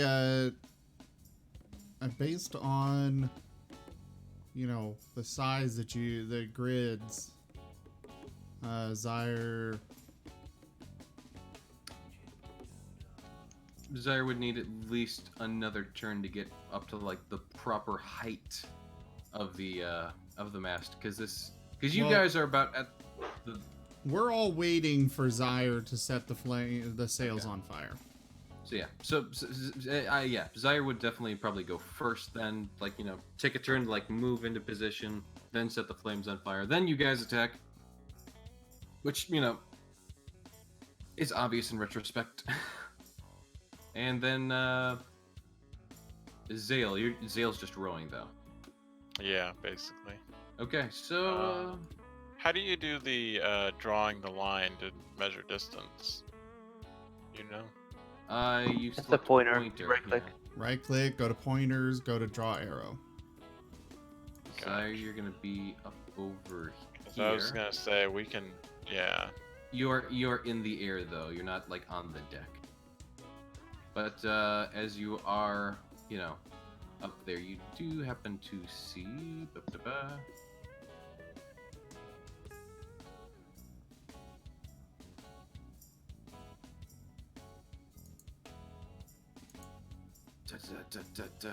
Come on. Whoop. Whoop.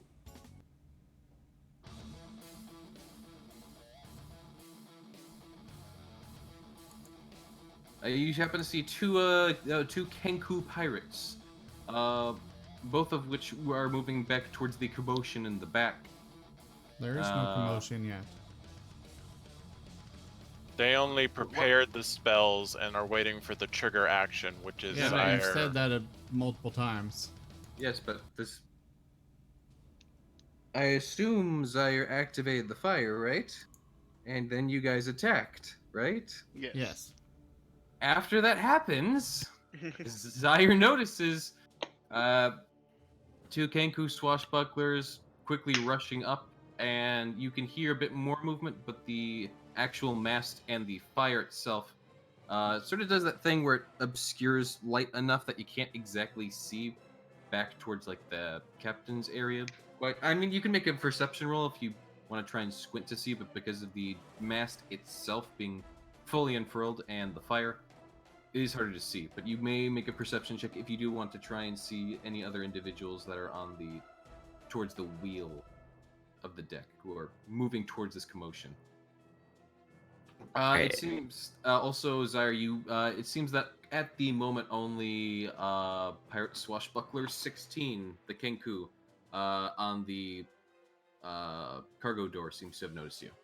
So far, 23 has not, because they seem too caught up with running towards the back after the explosions go off.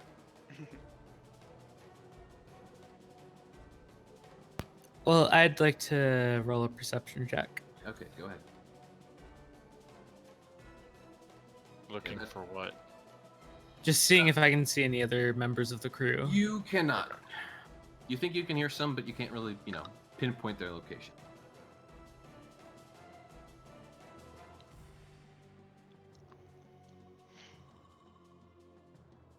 And since it's basically your guys' turn again after you get that what's basically a surprise round in. Zaire, I'll allow you to if you can either do like a move or you can go to attack. It's up to you. The ship, the back of the ship has sustained some damage, and it's looking like it's pretty cracked and burnt back there from your two blasts. There is not a notable sized hole yet.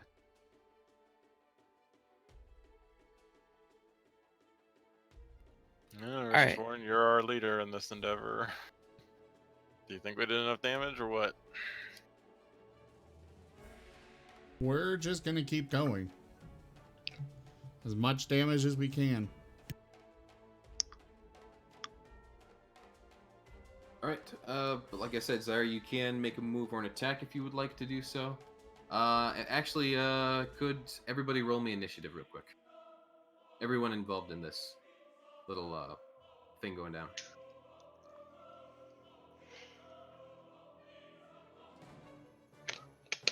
Dear Lord.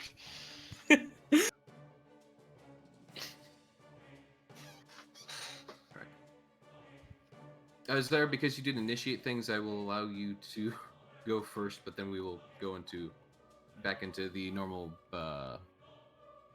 role of initiative. So if you want to take a turn before everyone else starts going, you may go ahead and do so. All right, I'm gonna move forward and just try to catch that front sail on fire as well, just to do as much damage as possible. All right, go ahead and give me a roll for that.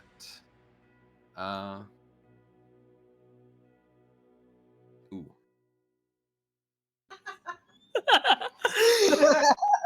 Oh no. This is also, hitting the broadside of a barn. Yeah, basically. We really can miss. I will say you do manage to set the sail on fire, but you did not get to properly apply the grease, and you lose one of your 9, squares of grease. You still have, I assume you applied the first one to the first sail, so that's -2. So you still have basically 7 grease bucket uses left to get to start a fire. After you do that, though, the pirate swashbuckler number 16 will. He will use his short bow in hand to take a shot at you.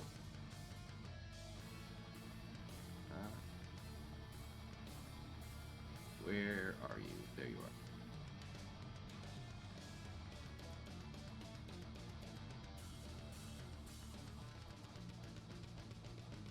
And let's see, what's your...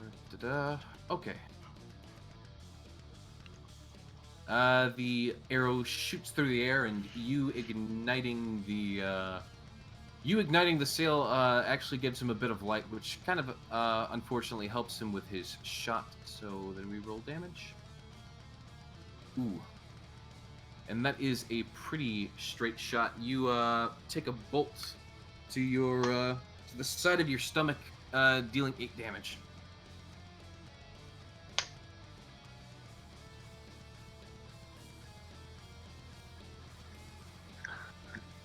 After that occurs, you hear someone shouting commands on the ship with a big, deep voice, but nothing seems to happen.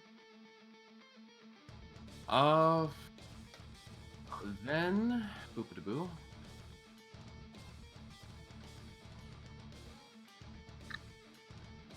Something else is attacking that you nobody sees quite yet, but they probably will in a second.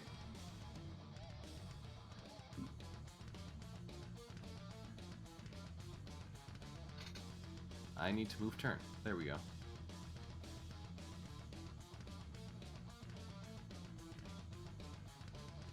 So another sort of thwing is heard through the air as something appears to happen. Crap.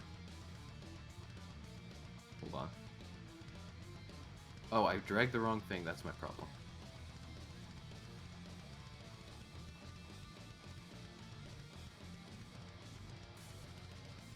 There we go.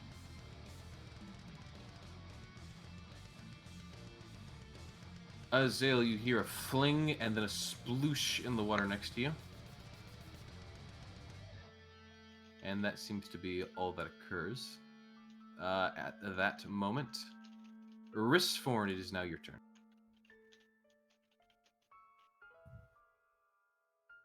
All right. I'm gonna shout up for Zyre to come back. Now, did we manage to do any damage to the ship? Because you didn't resolve that. Yeah, you did do some damage, but I did mention there does not seem to be any sort of notable holes, but you did leave quite a few burn marks on the exterior. What about Graham's how's attack on the rudder? Graham's attack on the rudder. You have. Because that would be a kind of vulnerable spot on the ship. Yes. The rudder does seem to be cracked, but it is not fully broken. You think maybe 1 or 2 good blasts would probably do it in. All right. Wait, I didn't get. Your what? Wasn't I supposed Graham to get didn't a have turn? a turn. Oh shit, you're right. Okay. Graham, I'm sorry. It is in fact your turn. That's correct. Okay. That means Risforn's attack was retcon, so you can do it again. Yes. Yes, it does. Alright.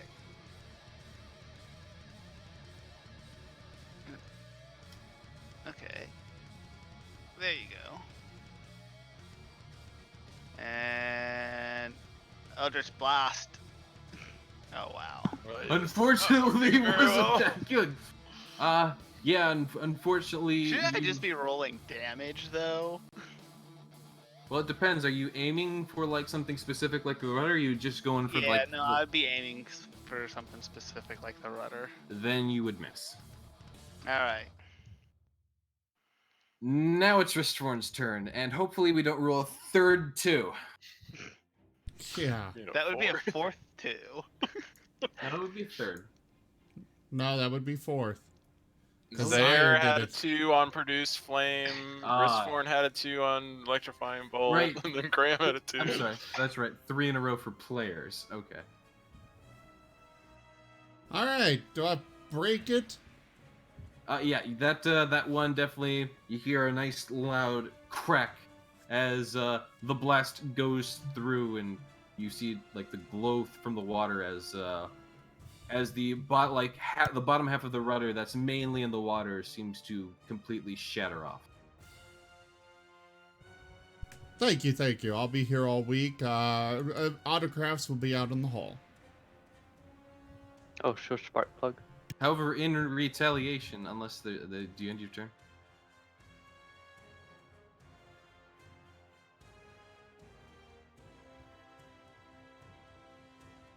Is that the end of your turn, Ristforn?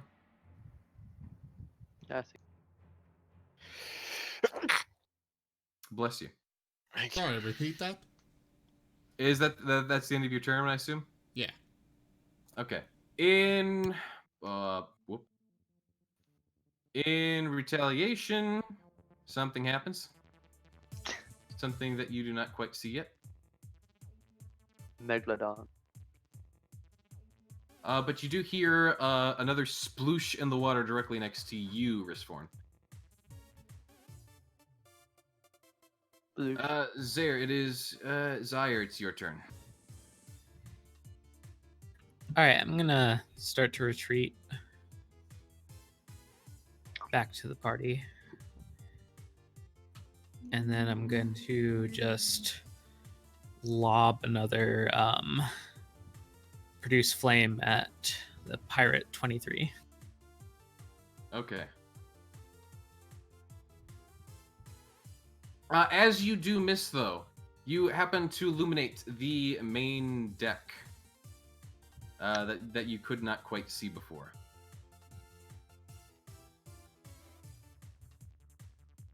Whoop.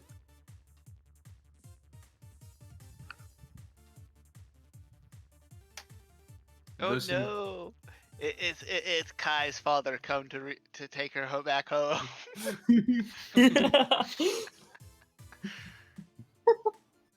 No, there's We definitely, were the bad guys this whole time. there's a clear relationship there.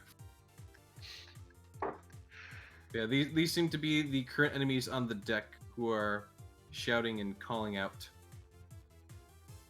And that since Zaire lights that up, Zale and Ristforn, you can see the two kobolds with their slings, who had fired up on you previously. And Zale, it is your turn now. Wow. Everyone is technically in the boat now, since it is about 5 spaces long. Okay.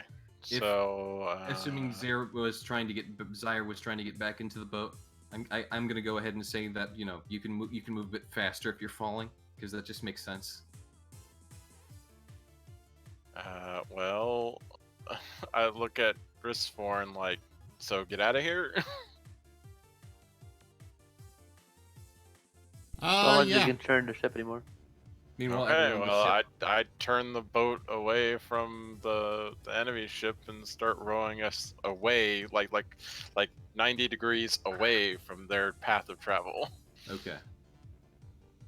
In doing so, you're also putting yourself 90 degrees away from your current ship's traffic path. I know. At the moment, I'm just kind Okay. of getting away from the arrows. So the two of you, I'm just gonna put you guys over here, I guess.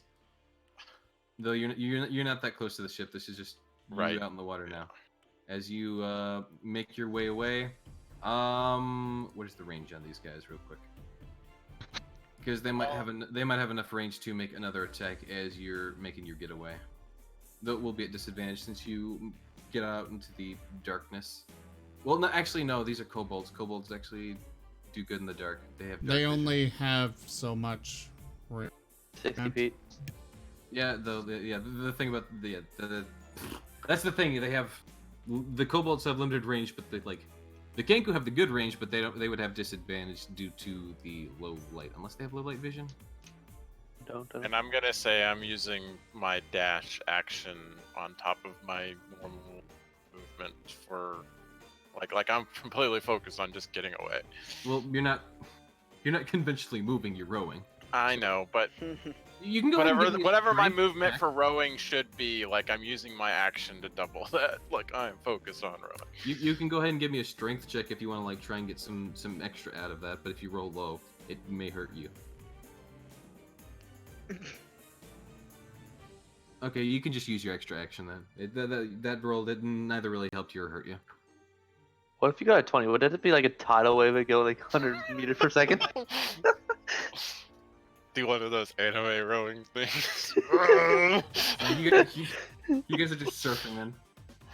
Let's see, but let me just double check. With a nat 20, we would have just hydroplaned all the way to our boat. We'd see you already on our boat. We're looking for where you guys went. Yeah, Kenku don't seem to have low light or no light vision, so they are all going to take shots regardless though, so they'll probably all have enough range and or sight to only make really one shot at you as you make your way away, so I will give them all a quick shot real quick.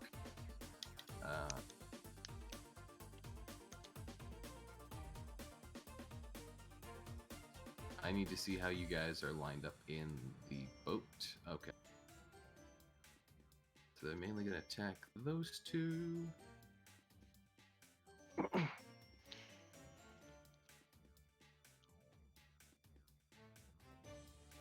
That's a miss.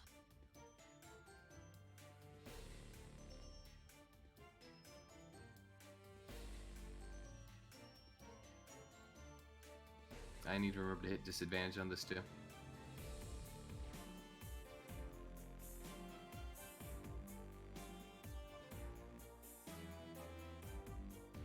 Ooh. Okay. Boop-a-da-boo. Boopity-boo. Ooh. Zaire. I'm not having a good day. You're not having a good day. You are hit like straight in the back by a really lucky shot. Not too lucky though, but a really lucky shot hits you right in the back. Like this is a lucky shot at disadvantage. Like holy crap.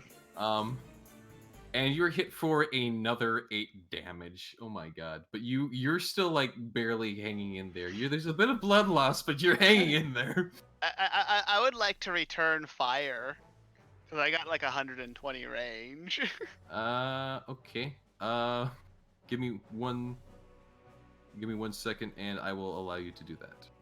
And I'll just be shooting whoever's nearest. Do you have low light vision? No, but they're on a burning ship.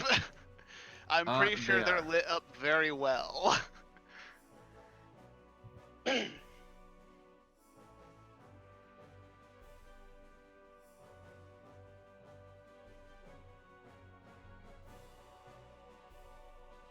Meanwhile... Oh no. Meanwhile, Zale, you are conked also twice by both of the kobold slingers. As you make your getaway. Luckily your armor kind of helps, but you do feel like a little sore on like, your shoulder and We've got a back. lot of range on our spells, and I'd like to still... Oh yeah. I was gonna say we should have been able to have our turn so we could maneuver in the boat. I mean, I thought you guys were just straight booking it, and I was just giving them one turn to like... Well, Zale is straight booking it, but we still have 2 spellcasters with like 120 range on some spells. 3 of them. You guys can go ahead and return fire then, starting with Graham. Alright, Specifically roll targeting the attacks. boat. Rizforn will point at a particular part on the front. Focus fire there. Alright, I will focus fire there. You do hit the front side of the boat. And it leaves a good mark. No major visible damage yet. Wristforn.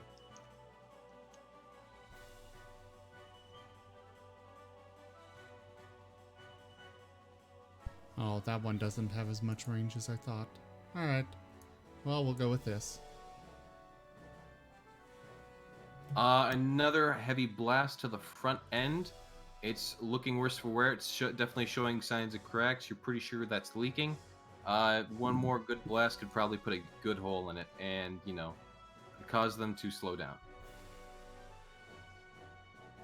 If it's in the front of the boat, their ass is Zaire, gonna sink like a rock. Zaire, you're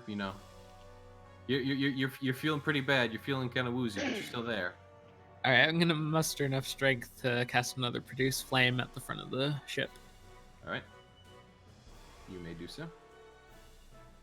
Okay, that's just barely enough, and you blast it. The front of the ship just above the water starts catching on fire, and that does seem to weaken the front of it enough to start causing a hole to slowly start to form. You do hear a bit of a commotion below deck, and that seems to start scrambling the guys on the top of the deck to start, making repairs to their ship. If any of you have any spells or shots that you can shoot at past 100 feet, I would say you're allowed to do so. Otherwise, you're allowed to return to the ship with a. We all can. Okay. Technically, I have a crossbow, but I think it's just kind of a waste of an arrow, so I'm still focused on. Yeah, getting crossbow this. wouldn't help with that. Graham, you help to make the main hole a bit larger. Wristforn, you do as well. You do a bit more damage to it, and I would like to mention that the boat is moving forward, and there's a giant hole in front of it. Yep. It's just funneling water into that. I was about to say the front end of the ship seems to slowly start to bow into the water as they start to raise their sails and stop themselves to try and the fix sails the that are current still on situation. fire. I was thinking. Zaire, they're go for do a flame right through that hole. Hopefully, there's some gunpowder or something in there. My flame is only 30 feet. Well, then We never can shoot mind. an arrow with the grease on it. You can make a shot in the dark, and if you get All right. if you get a good nat 20. So I just hurl the flame in the general direction of the hole and just see how it works. lob it at 45 degrees. Oh, doing it again. Ooh, what is happening? You know what? Because that was really weird and crazy, and I loved it. I'll give you advantage. I mean, I'll just take that roll you have right now.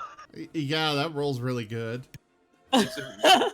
No, I know, but I'm saying I'm giving him advantage just in case he might nat 20.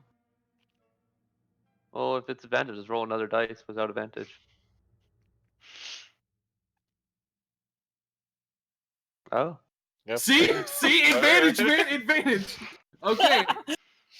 Yeah, that you just you basically, instead of actually aiming for the hole, you lob it straight up into the air and it arcs down inside that front pocket perfectly, and there is a nice big front explosion out of this thing. So I just Luke Skywalkered the thing. Yes. You straight up did. Finally got a good roll. I know as what the he did. front He end. just lit the grease bucket on fire and then and then just with threw it. all of his strength, just. So can we safely say the ship is not going to be following us anymore? Yeah, no. That ship is currently dead in the water as its remaining occupants are scrambling and in a complete state of panic. Nobody was expecting that. I So, don't think yeah. that I don't think that ship's going anywhere if he hit the gunpowder in the front. I'm pretty sure. mean, well, it's actually, going I everywhere take that but back. out. I take that back. Somewhere straight down. All right. Well, you row yourselves back up to the main deck here, which I will slap you on. Sidier's gonna be waiting to read them.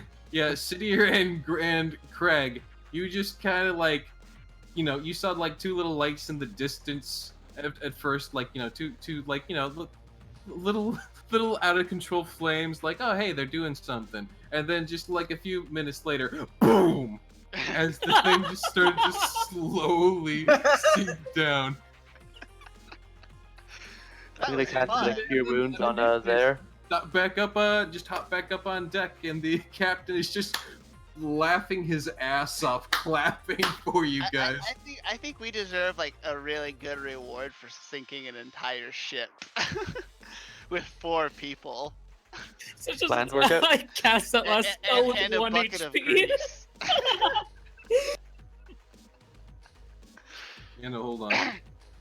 Hold on, everybody.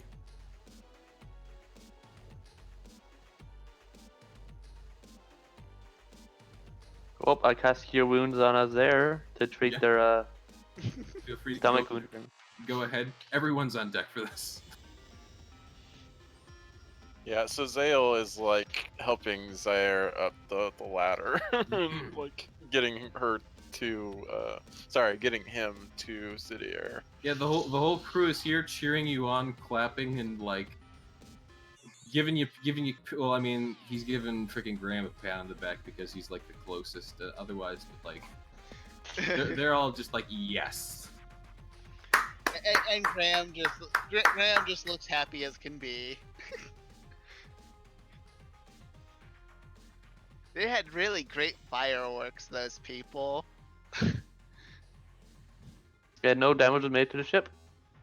Our ship. You know what? You I've got the perfect sound effect for this. I just got to remember which one it is. I think it's this one.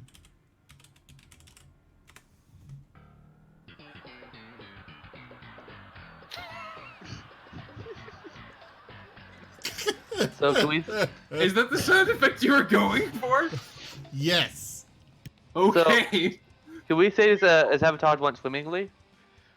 We're gonna remember this for a long time. Four people and a bucket of grease leave, and an entire ship explodes before they come back.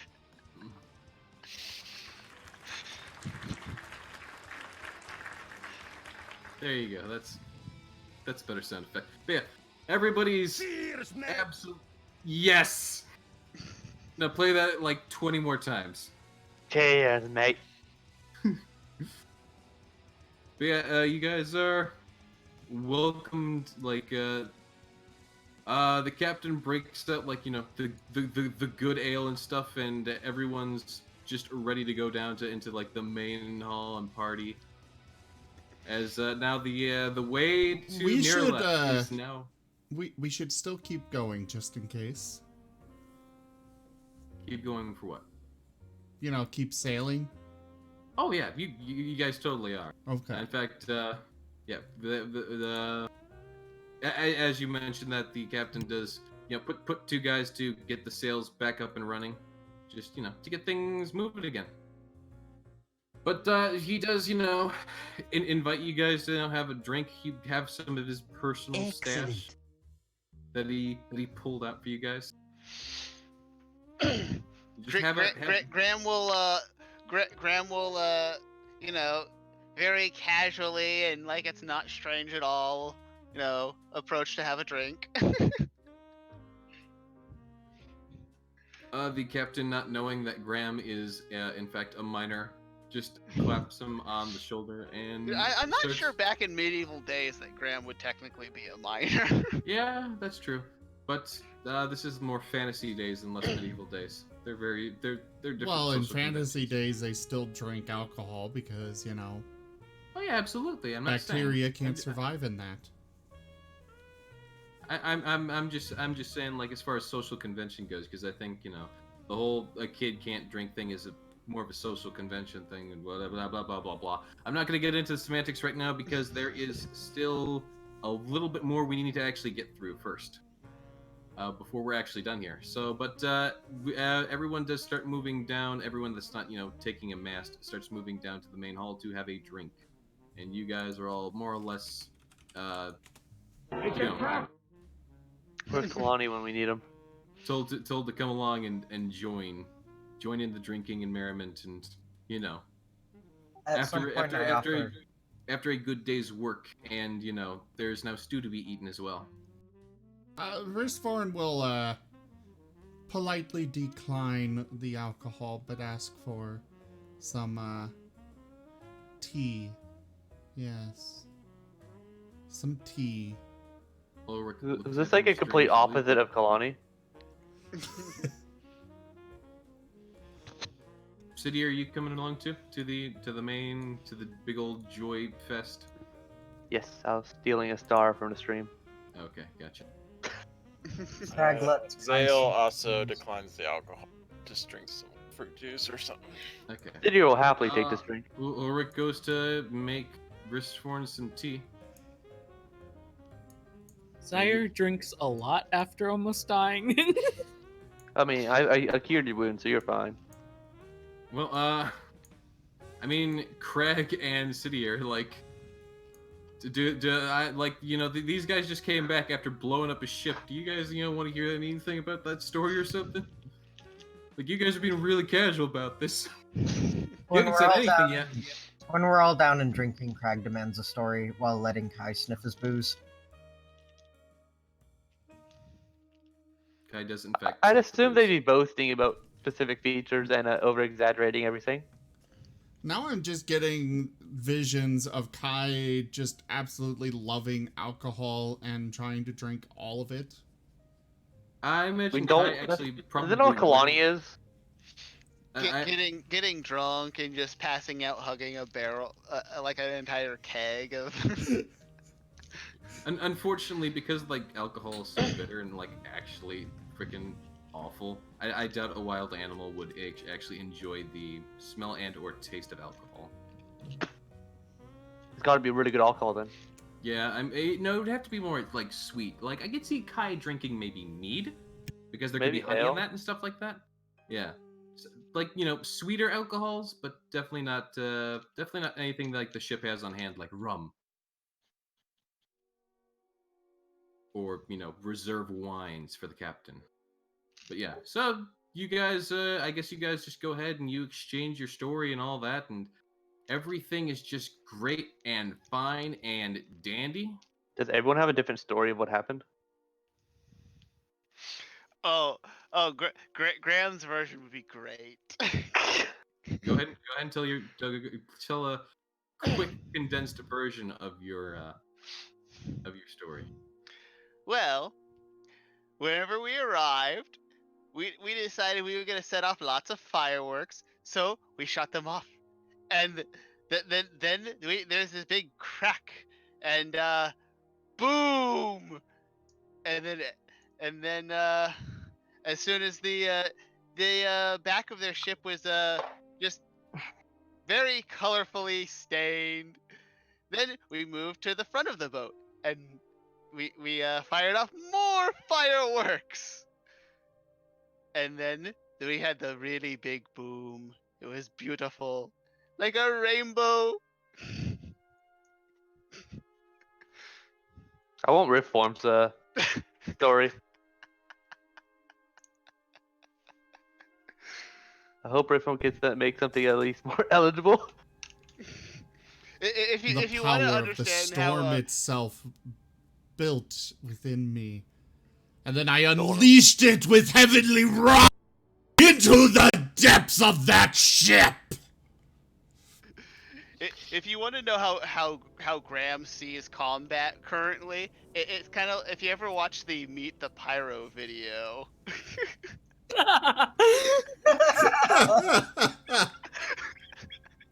Riftform, you're now in charge of all military decisions. That's basically Graham's vision whenever he's fighting people currently.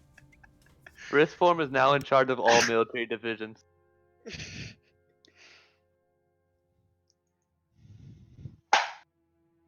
I will accept this duty with dignity. Just no more than a keg of gunpowder at a time. But explosions. Only a keg, only at a time. Ugh. Fine. Gold King, is the thing that you still need to do like something I have to be here for? Or what? It's something kind of everyone has to be here for, but I can make it really quick if you need to. If we can. Yeah. All right. So, as everyone is celebrating and making the greatest commotion of their lives, there is suddenly a giant thud that is felt throughout the entire ship. DM hacks. Well, what the heck was that? The Kraken.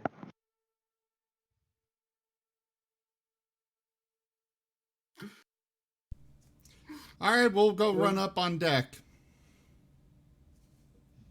All right, feel free to move yourselves. As you're running up on deck, you feel another large thud towards the back of the ship. The back right stern. Seems as though a few of the guys who were, taking care of the masts and whatnot are starting to freak out a bit as they felt that the most being, on the masts, which move the most relative to the actual center of the ship. They've quickly climbed down. What is that? Zyre, you We're and gonna roll- City down into the lower decks. Keep an eye out for any damage down there and repair it. Rizforn is, of course, running up to look. All right. Cedar let you go down to the stairs.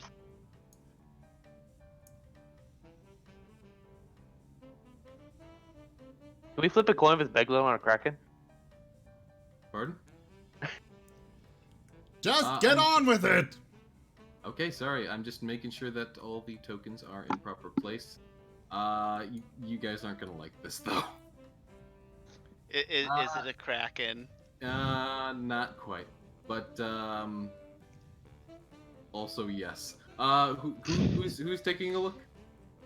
Is someone- Rizforn. And Okay, Graham. Rizforn and Graham are both rolling perception. Okay, so you see,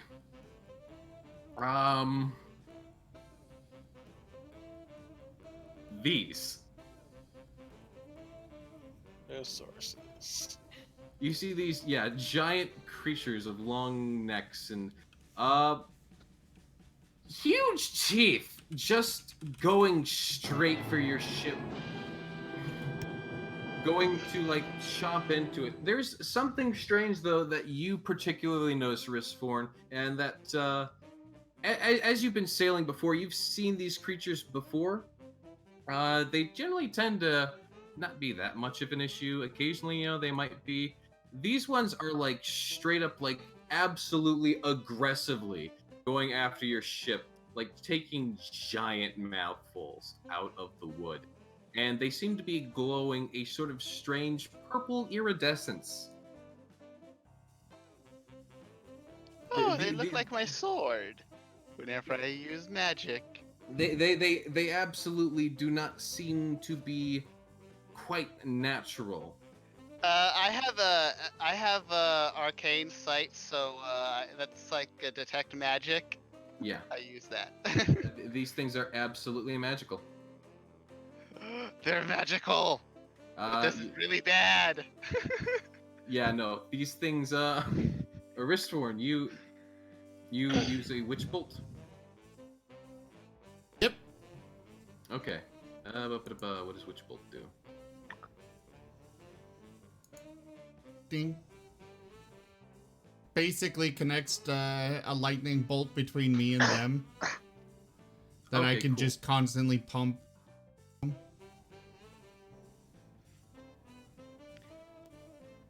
All right. Well, you did hit it. And roll damage, or does? And I think Graham will probably do the same thing to a different one. All right, feel free to go ahead and do that. Right, so I need to do... Doesn't seem to do very much damage. So he hit 18, so I will go for 16. All right, yeah, that does it. Go ahead and roll your damage.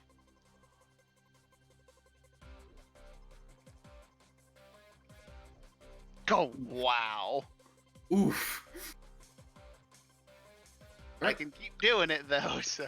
Well, the creatures seem to simply be continuously just chomping at the ship. Again, Risforn, you know that this is very strange and not at all usual for these kinds of creatures. Marcus Brenner makes his way up to the top of the ship, shouting, what the heck is going on? He looks as Quest giver, we have things attacking us. He just runs over to the corner of the ship, being like, "Holy jeez, okay, crap, we need cannons." And he's just don't like, have cannons. he just panically like, oh god, like he like absolutely does not know what to do himself. And these things are already starting to make a bit of a hole in the back of the ship. Can I see any of them underneath the ship? There are these. You can see these three in the back, which are like the main ones that are like shifting the ship and seem to be like knocking it around. Can I command? Can I do command on them? Command? Yeah. Like, What does the spell do? yes. Oh. You speak one word command to a creature in within range. I'll post it here. Yeah. Let me just. There you go. Thank you. Let's take a look. Creature you can see within range. Target just wants to succeed on a Wisdom saving throw or follow the command on its next turn. The spell has no effect. The target is undead if it doesn't understand the language, or if your command is directly harmful to it. Okay. You may go ahead and try to cast command.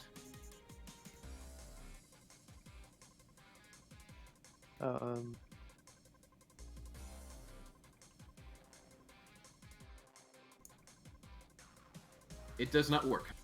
Okay. Can I get out my bow and shoot at one? You may. By the way, Risforn, which one are you targeting? Just oh wait, hold on. The center. Right. Okay. Yeah, that's right. It's actually taking track of that damage. So yeah, you're taking the center one, and Graham is taking the bottom left one. So I assume you're shooting at the top right one, or are you shooting at one of the ones that are already taking damage? Top right. Okay. Why did that attack twice? That's a good question, though you did hit on the first one, so I'll just count that one.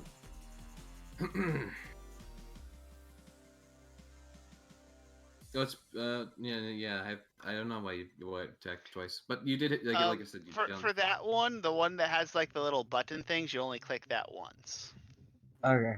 You don't need to double click that. You only double click it whenever like the skill Well, I was things, just like whenever. dragging Roll the me dice damage. on the creature. Roll me damage.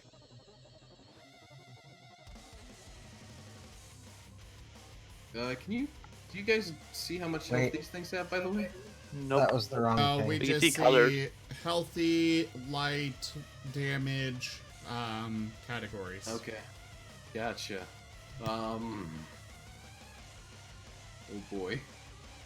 We can tell we're not doing too much of it. That's for sure.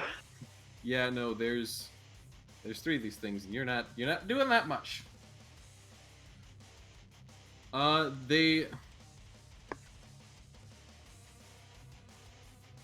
Okay, you do that much damage to that one.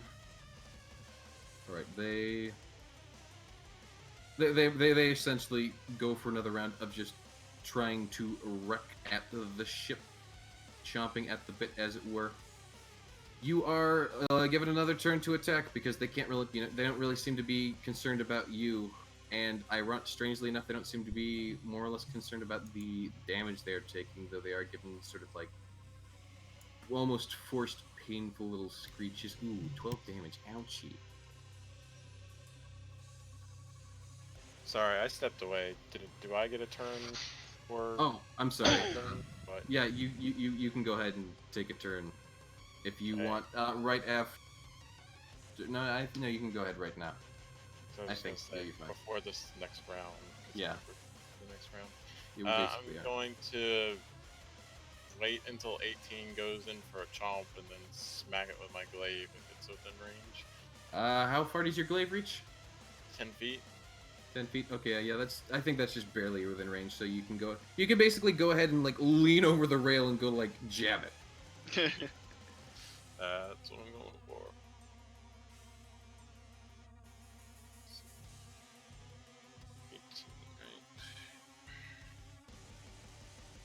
But you do miss.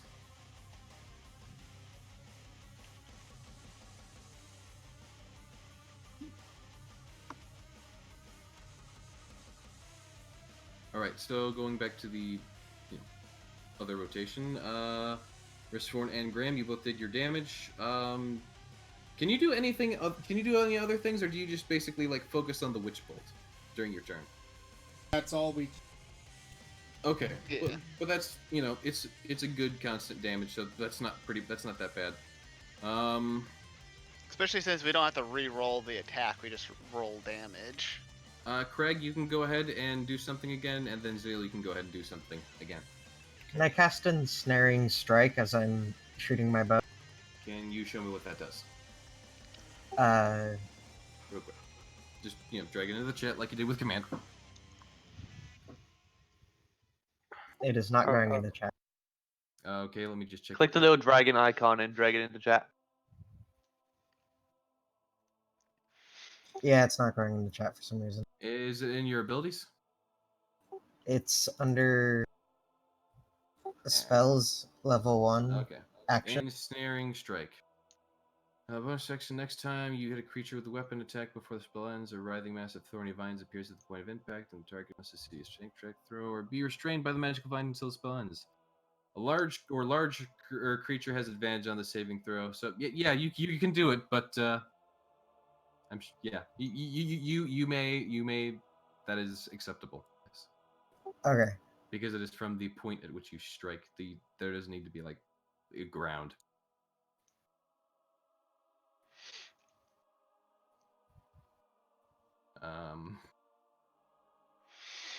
Well, since you didn't attack at the thing, let me just check its DC real quick.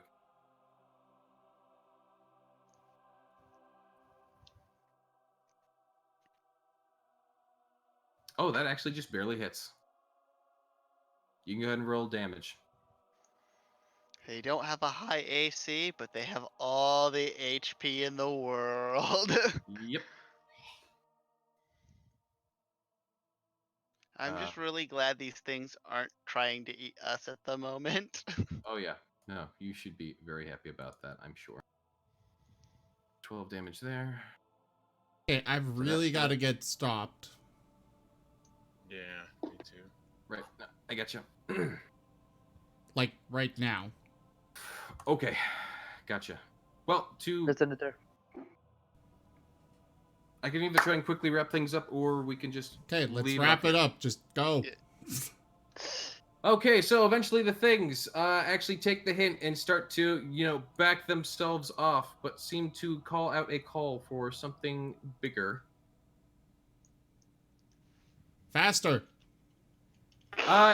And before you know it, there's a giant tentacle that comes out of the water and just completely crashes down the ship, and everyone fades to black. Yeah. I like that. Not that kind of fade to black, but everything goes dark for everyone. And that is where we will leave off the session. Alright.